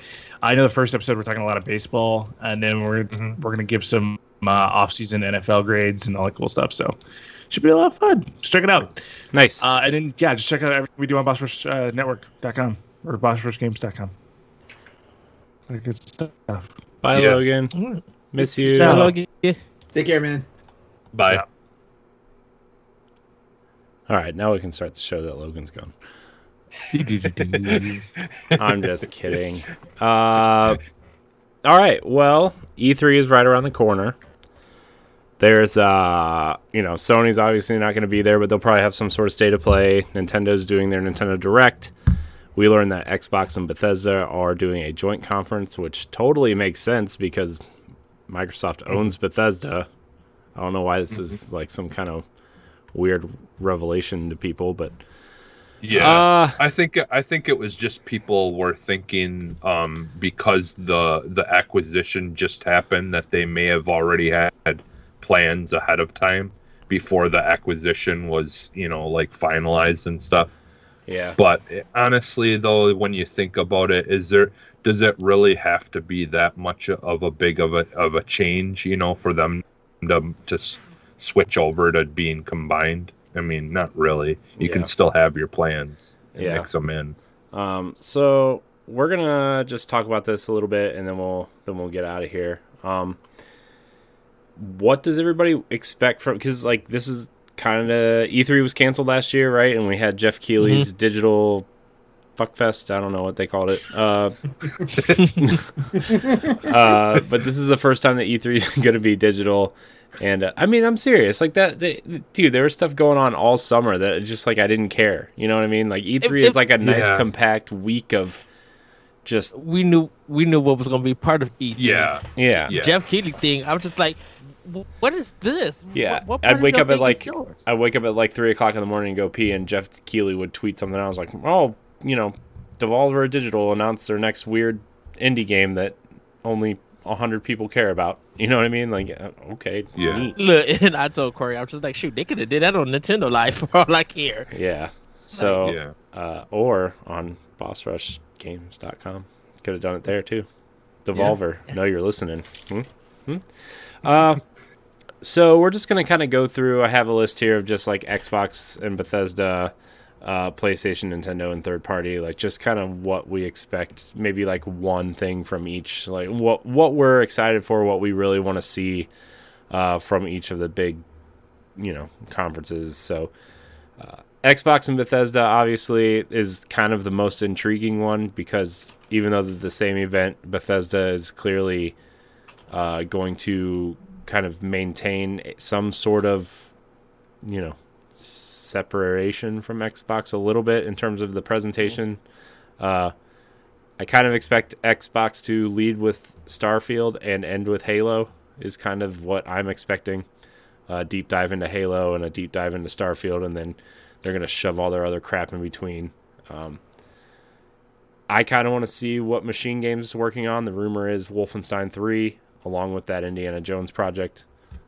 Did they? Oh no, they said they were. I thought they said they were working on Wolfenstein 3. I mean, they haven't officially announced it, but it's. I mean, you got to wrap up the trilogy, right? They said that they were making a trilogy. The last 2 games were 2 is amazing. And look, I played Wolfenstein 2 on Switch, and I thought it was amazing. So the game is really amazing when you play it on a platform that it should probably be played on. So that's kind of what I'm expecting. I really want to see what this Indiana Jones project is. I really want to see what this first-person RPG that In Exile is working on. Because some people are suggesting that it might be a Fallout spin-off game since Bethesda Game Studios is working on Starfield and Elder Scrolls, and they don't want to go 10 or 12 years without a Fallout game. So, anybody Xbox Bethesda? Well, obviously, if you want to hear more about this, we did talk about it on Arsenal X. Right. But I've kind of kept some stuff I'll talk about on here that I didn't on there, just so people can kind of get a mix of stuff. But the one thing that I'm really, really hopeful of is that we get to actually see something with Perfect Dark. Mm-hmm.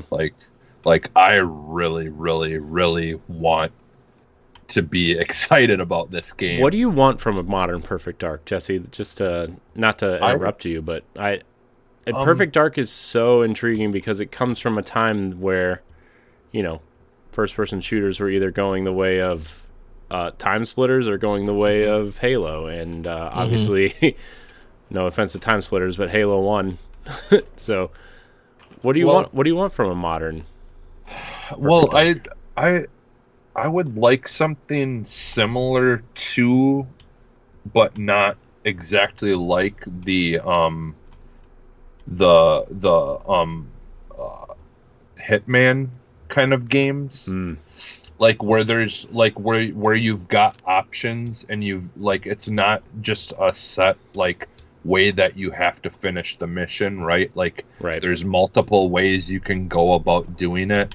And, different events that you can set into motion by your choices of how you choose to do things. Right. For me, that's personally what I would like to see. And especially when we live in a time period right now where we don't know when or if we will get any kind of more Tomb Raider games. Yeah. I would like it to, kind of have pull from a little bit of that as well, of not having to be where you're in tombs and all that stuff, but have some really cool settings, some really cool areas that some of this is taking place in. And if you have it where maybe you do have to backpack it at some point and be out in the wilderness a little bit to make it to your mission or whatever, where your mission takes place. I just want it to feel a little bit more open world without actually being an open world game, I guess. Not just all take place in one building or, to all take place in a small setting. I want it to feel a little bit more like I said, a little bit more like what Hitman does. Right. But, but still make it kind of their own. And do, because we've talked about, and I know this is a different kind of game, but with Titanfall 2, honestly, what Titanfall 2 did wasn't necessarily anything dramatically different from what we've already experienced, but it's all about how they carried the story and how well they did the things that they did, right? And I feel like if they can kind of hit on that with the Perfect Dark game, because I mean we've had a million first person shooters before. That's not new. So like if they can figure out the right chemistry to make it what they want to, but make it feel just unique enough that it is its own thing and it does it well, I think that's really what I'm looking for. I'm not looking for them to try too hard to make it something dramatically different or whatever.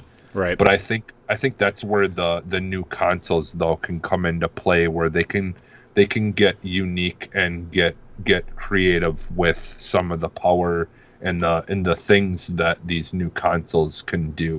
That we're seeing in things like Ratchet and Clank, and we're seeing in the Medium, and like some of these games that are actually using its abilities. Plus like with Perfect Dark having to deal with like aliens and stuff, there could be really interesting, like the way that Ratchet and Clank's shifting you through dimensions. There could be some really interesting things to travel through space and time, right? Do you think it's gonna have multiplayer, Jesse? I don't need it to have multiplayer, right? Like I want it to be a solid, awesome single player experience, and then if it does well, give us some expansions or whatever. But I could see them going the way of like what Ghost of Tsushima did, where it's a single player based narrative, but they do have like a co-op version of kind of like similar to how some games will have like a zombie mode and things like that, where you could have it where it's like it's own standalone kind of missions that you can do with friends, or like Portal 2 had a whole section that was just puzzles and things you could do with friends, that was completely different from the actual main game. Like I could see something like that, like a co-op kind of thing, side thing of it, that isn't part of or it could ultimately tell part of the story from a different perspective, but I don't think they'll have a full on versus mode where you can play multiplayer against other people. Right. Anybody else have anything they want to say about the Xbox stuff before we move on?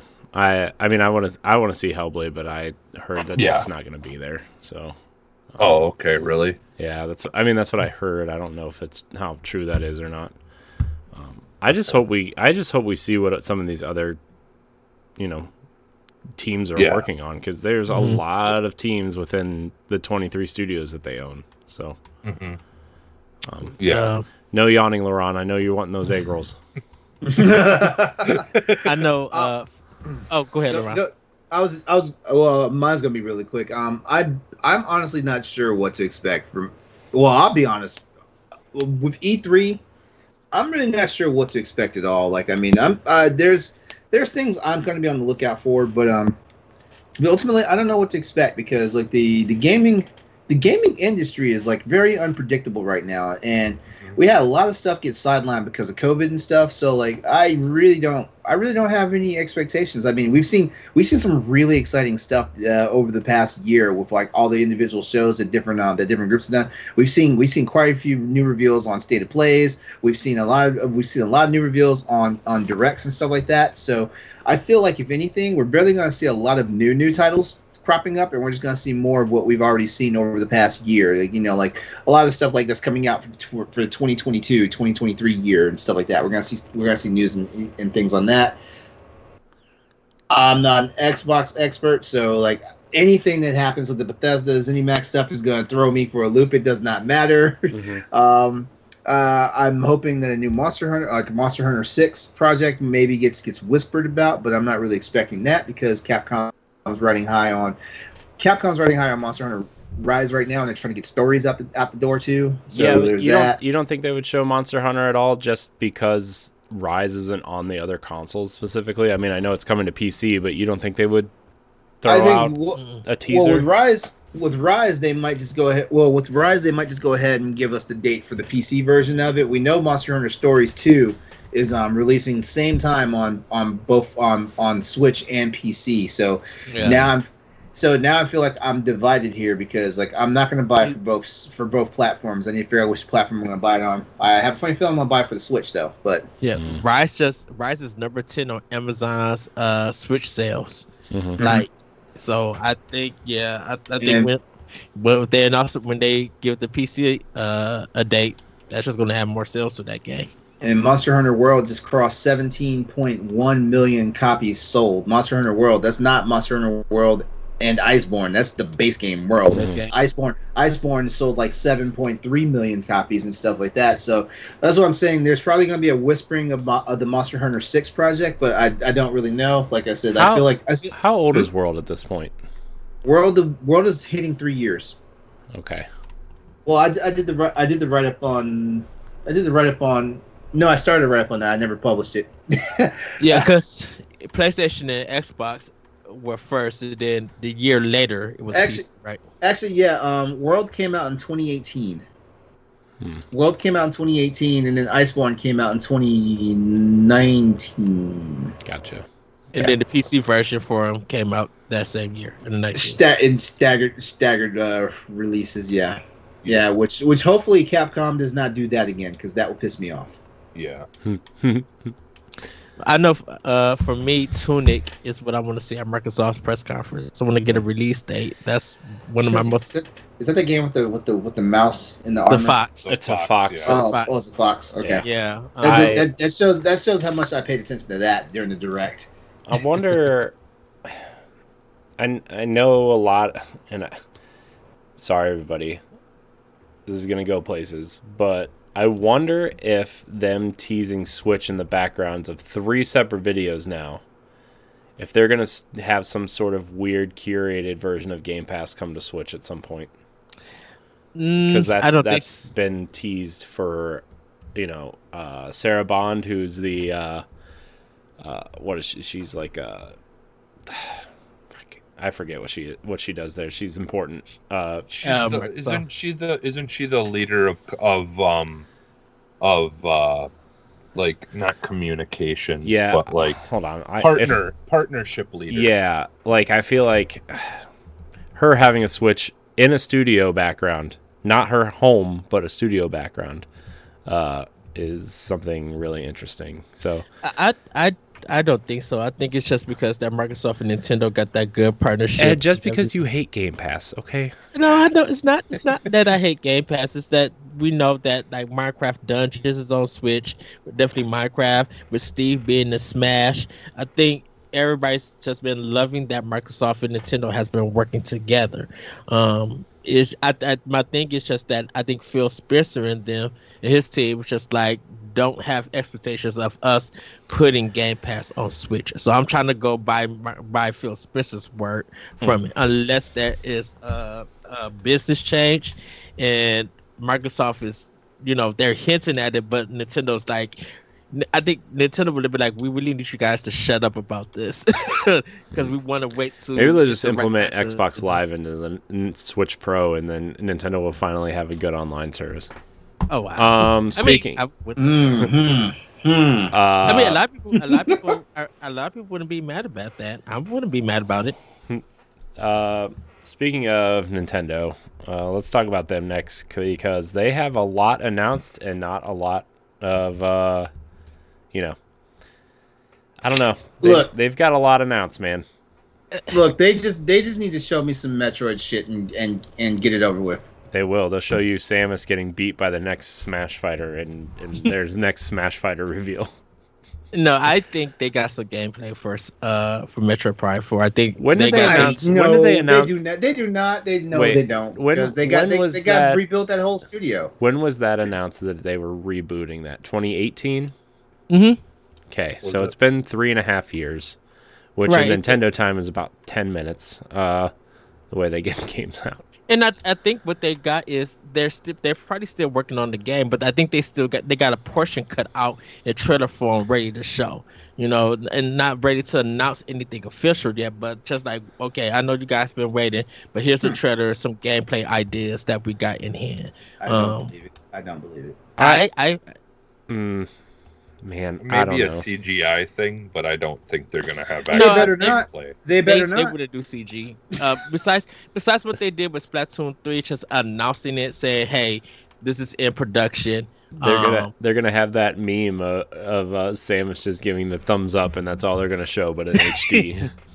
Here you go, LeRon. No, I think there's gonna be gameplay. What I want is, though, for me personally, I want Bayonetta 3 and a demo to drop. That's what I kind of want. Bayonetta 3 is like the weird one, right? Where like, okay, we know Breath of the Wild 2 is in development. They gave us an update on that the last time when they announced Skyward Sword. Eye roll. Metroid Prime, they announced that they had restarted, so it would be a while. Okay. What was the other one besides Bayonetta 3? They had one more announced. Besides, Mario Shin Megami Tensei 5, I guess, would be the next one. It's Mario Golf. No, I just meant Mario Golf come out next in like 2 or 3 weeks. Okay. Yeah. So Bayonetta is the only game that we haven't gotten an update for. Yeah. Yeah, and interesting. Platinum probably has something in plan. Maybe I should change. They just released that game on Apple Arcade that's supposedly really good.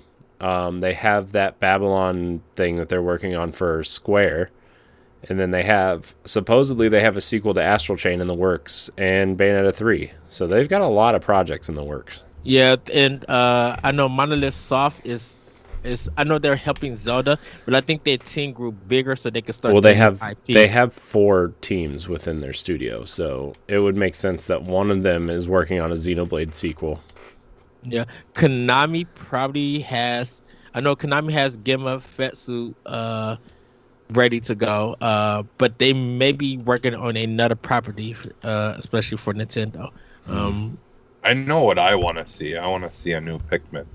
Yeah, I would really like to see that. Remember when they said Pikmin 4 was almost done, and it was like halfway through the Wii U's life cycle, and they said it was almost done? Yeah. I wonder if that Ninja of Shredder's Revenge is going to be shown again. That'd be awesome. I hope it comes with a collector's edition where you get figures of all of the turtles, and that would be great. Yeah. Because Limited Run is not doing it. That's right. Capcom probably would drop some more. Probably would show Monster Hunter Stories, because it won't be out by time E3 happens. So they might show more of that. And I think we're probably going to get maybe 2 new IPs. I'm still hoping for ARMS 2. We'll see that. I know we'll definitely get a new Smash character for it.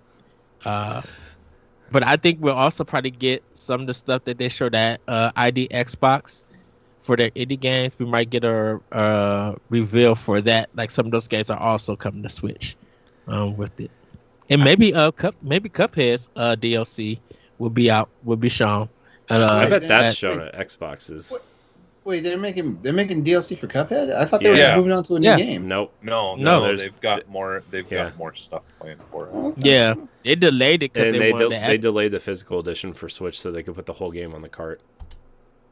Yeah, though I do think that it is very possible that we could I don't know about this year, but see a Cuphead 2 eventually.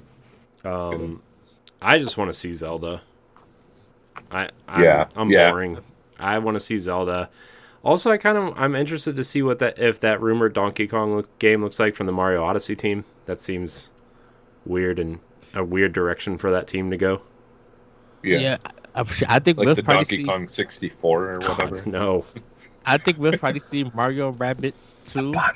God, don't tease me with Mario Rabbids 2, Ed. I know that would be. They'll awesome. finally give us that Rayman amiibo that I wanted that they show.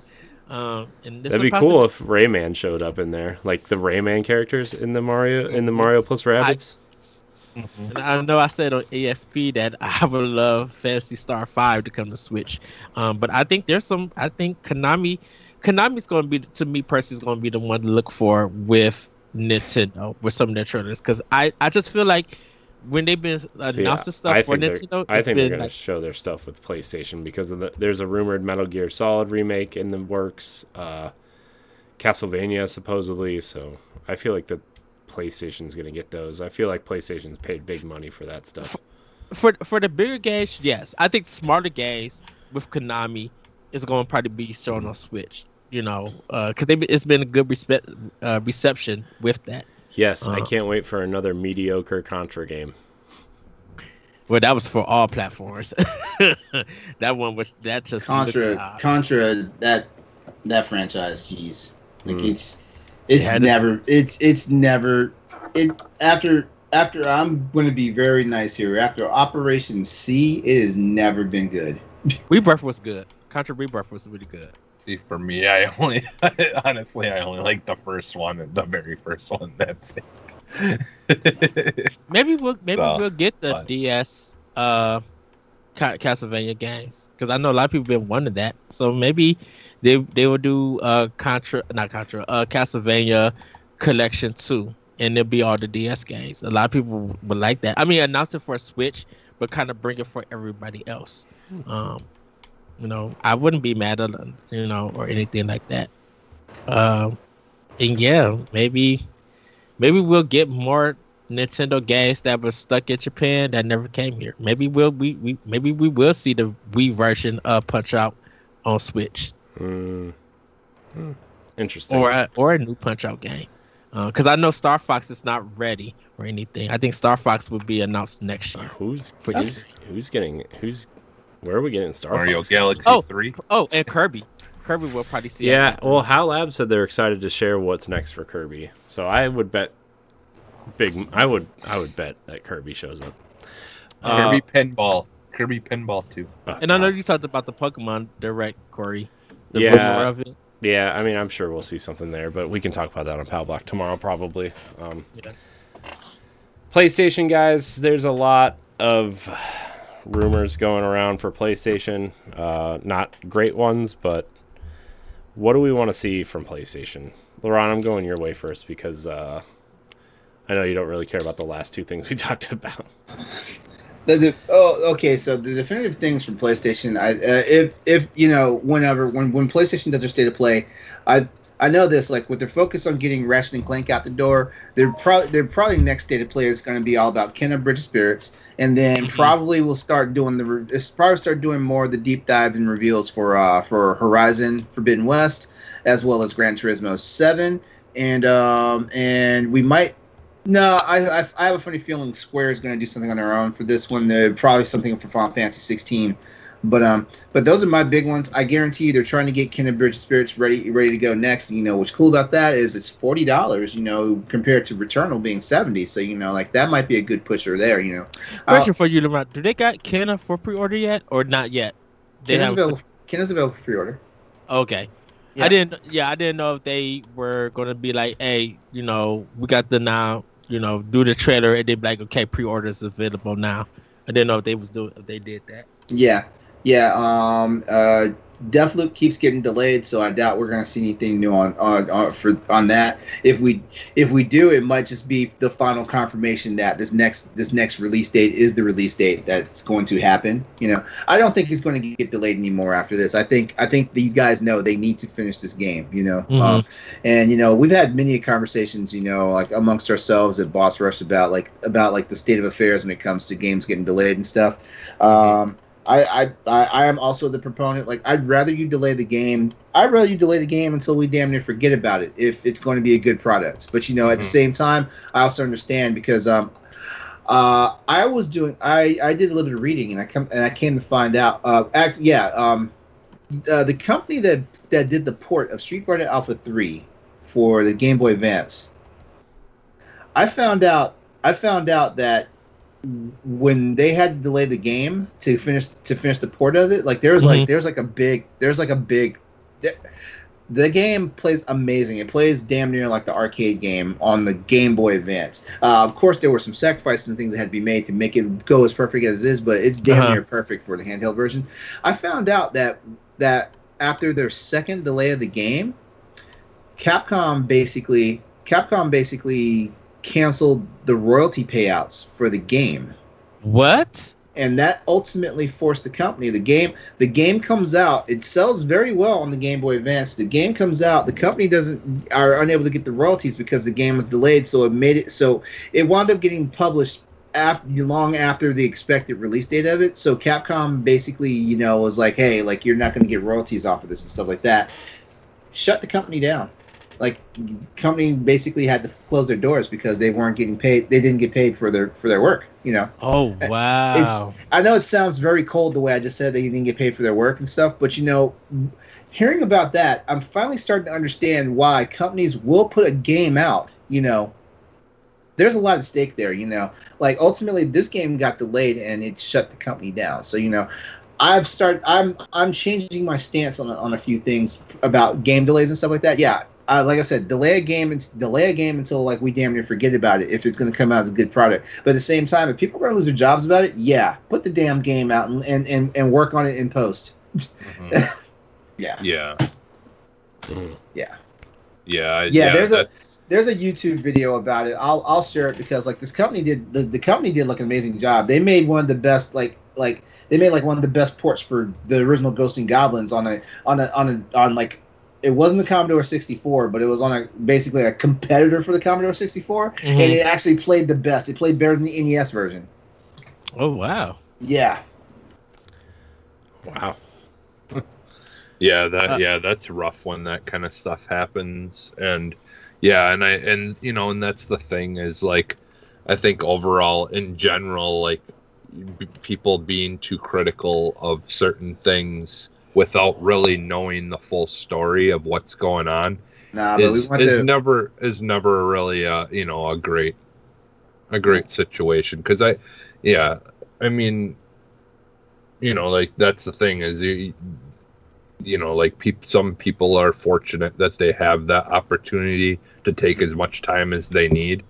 Mm-hmm. And who knows? I mean, Capcom may have changed quite a bit from that. Oh yeah, Capcom has changed. We're talking about GBA. We're talking about GBA game. Yeah. That's like what, 15 years ago?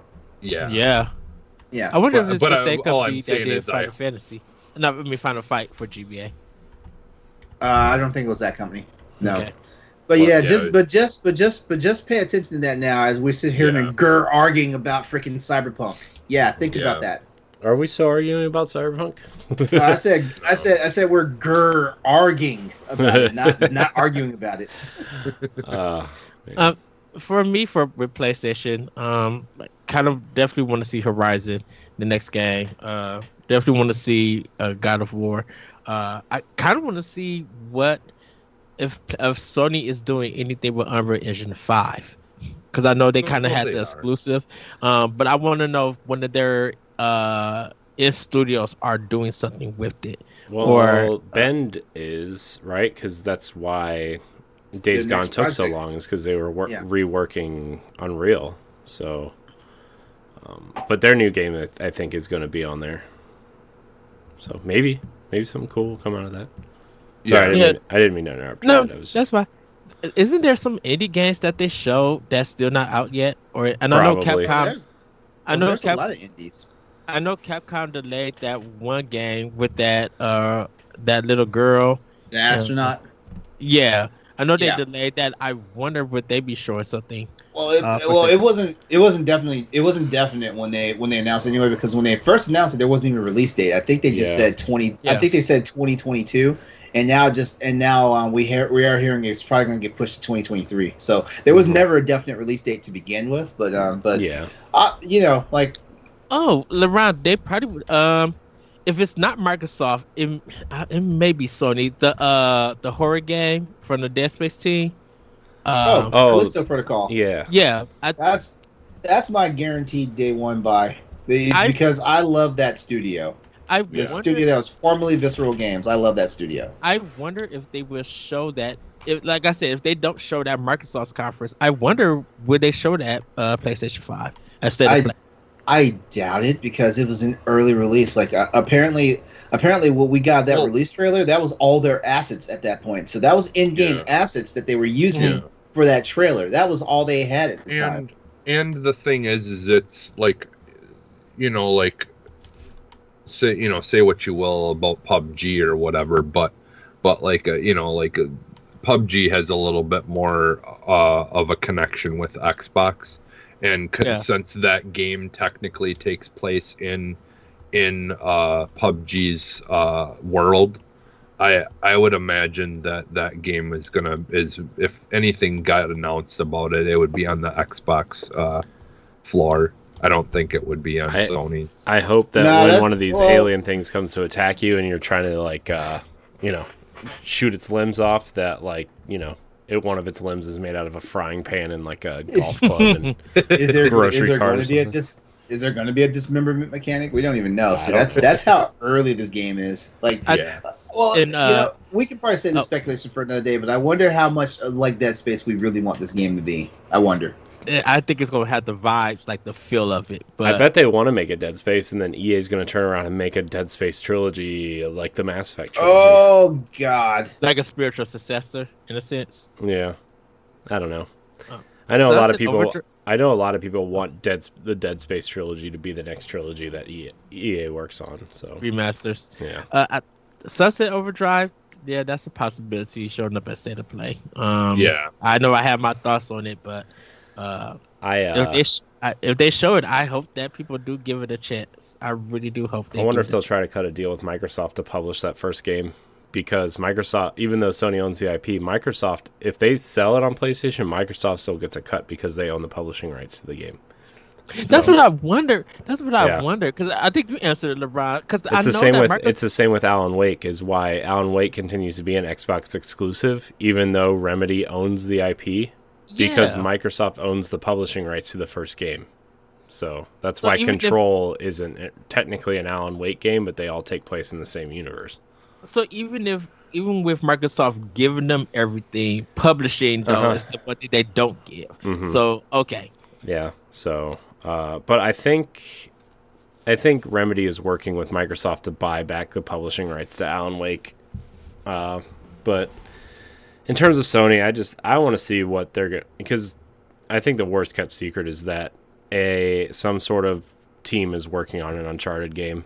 It was Sony Bend, but now it's back internally at Naughty Dog. So. Wait! No, I thought it was Last of Us. Yeah, it's both.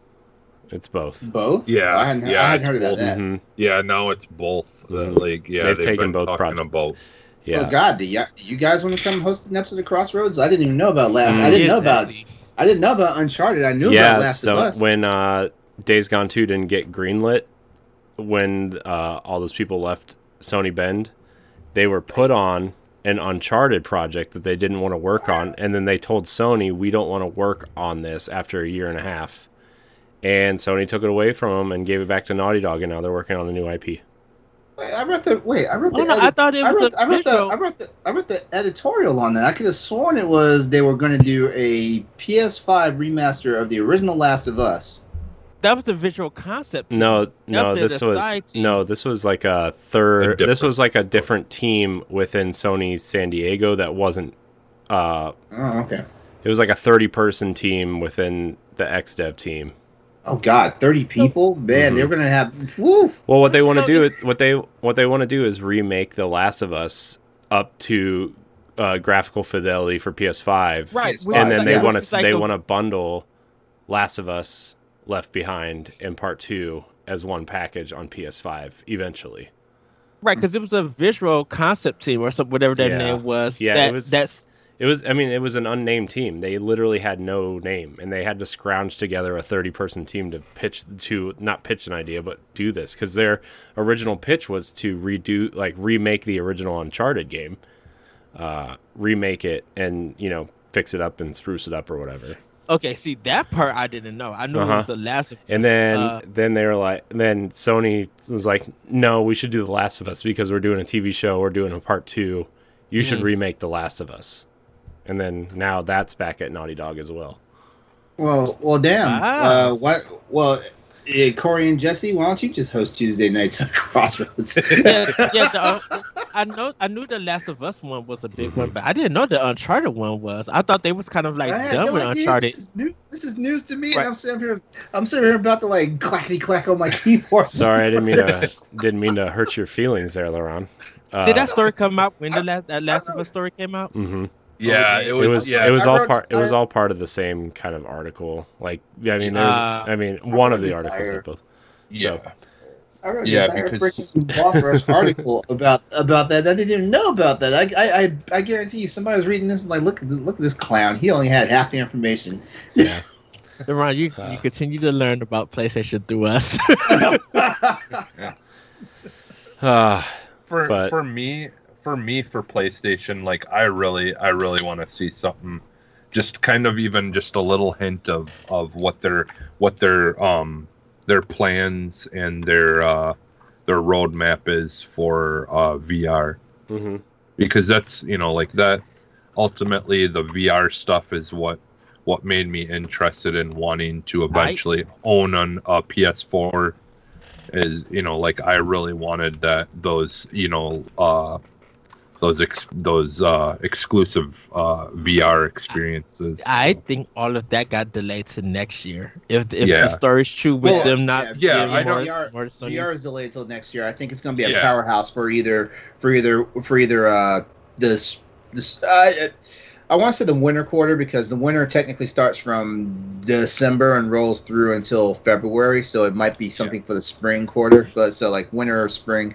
Because I knew that that they kind of weren't planning on rolling it out anytime soon here this year, but like I just would still like to see some kind of like, this is why you should be excited for it kind of thing. Like just like I said, that's why I was saying just more of like a roadmap of like like what their plans are for it, just moving forward. Mm-hmm. Because like I mean, Sony has talked about, there are a lot of things Sony has talked about, but at the same time there's still a lot that they need to talk about.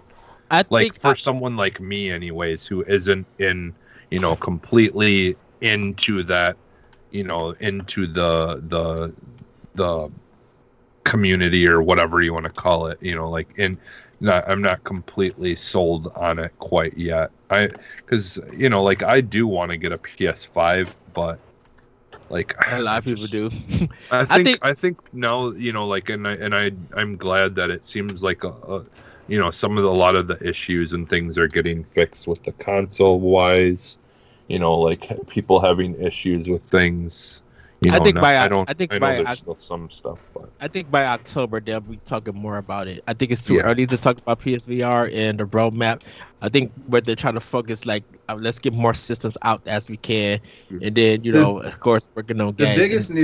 The biggest news Sony can deliver for us right now who care about the console is, when are we going to be able to put our expansion hard drives, our expansion solid state drives into the system? That's the biggest news. We thought the last big update was going to be the one, but I mean, what we got was actually pretty good. I mean, the fact that we can now store PS5 games onto external hard drives and stuff like that. That's actually a big deal, because I mean, like, those games eat up space on the SSD. So I think the next groundbreaking thing as far as hardware goes is, before they say anything about PSVR, they need to turn around and say, hey, go ahead and drop your M.2 SSDs into the system now. It's ready to go. Yeah. Don't they have to meet a certain speed requirement though? Yeah, which in all honesty, like there are quite a few NVMe drives out there that can do it. They are on the pricey side, and I think that's what Sony's trying to negotiate right now. They're trying to get like the manufacturers, like Samsung,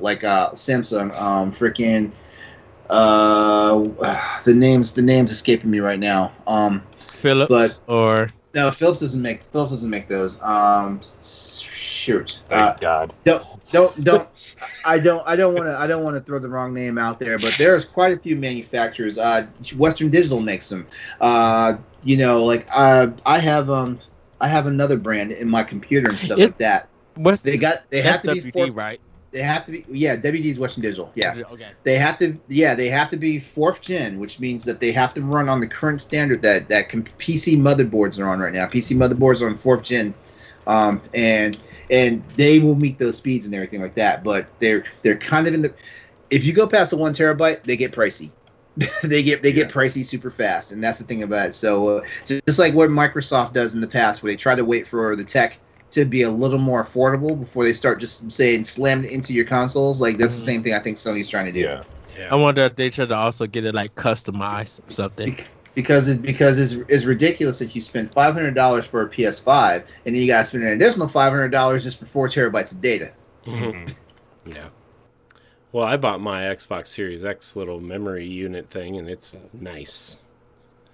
So. And that was how much? That was $200. I think it was 230, 210, 230.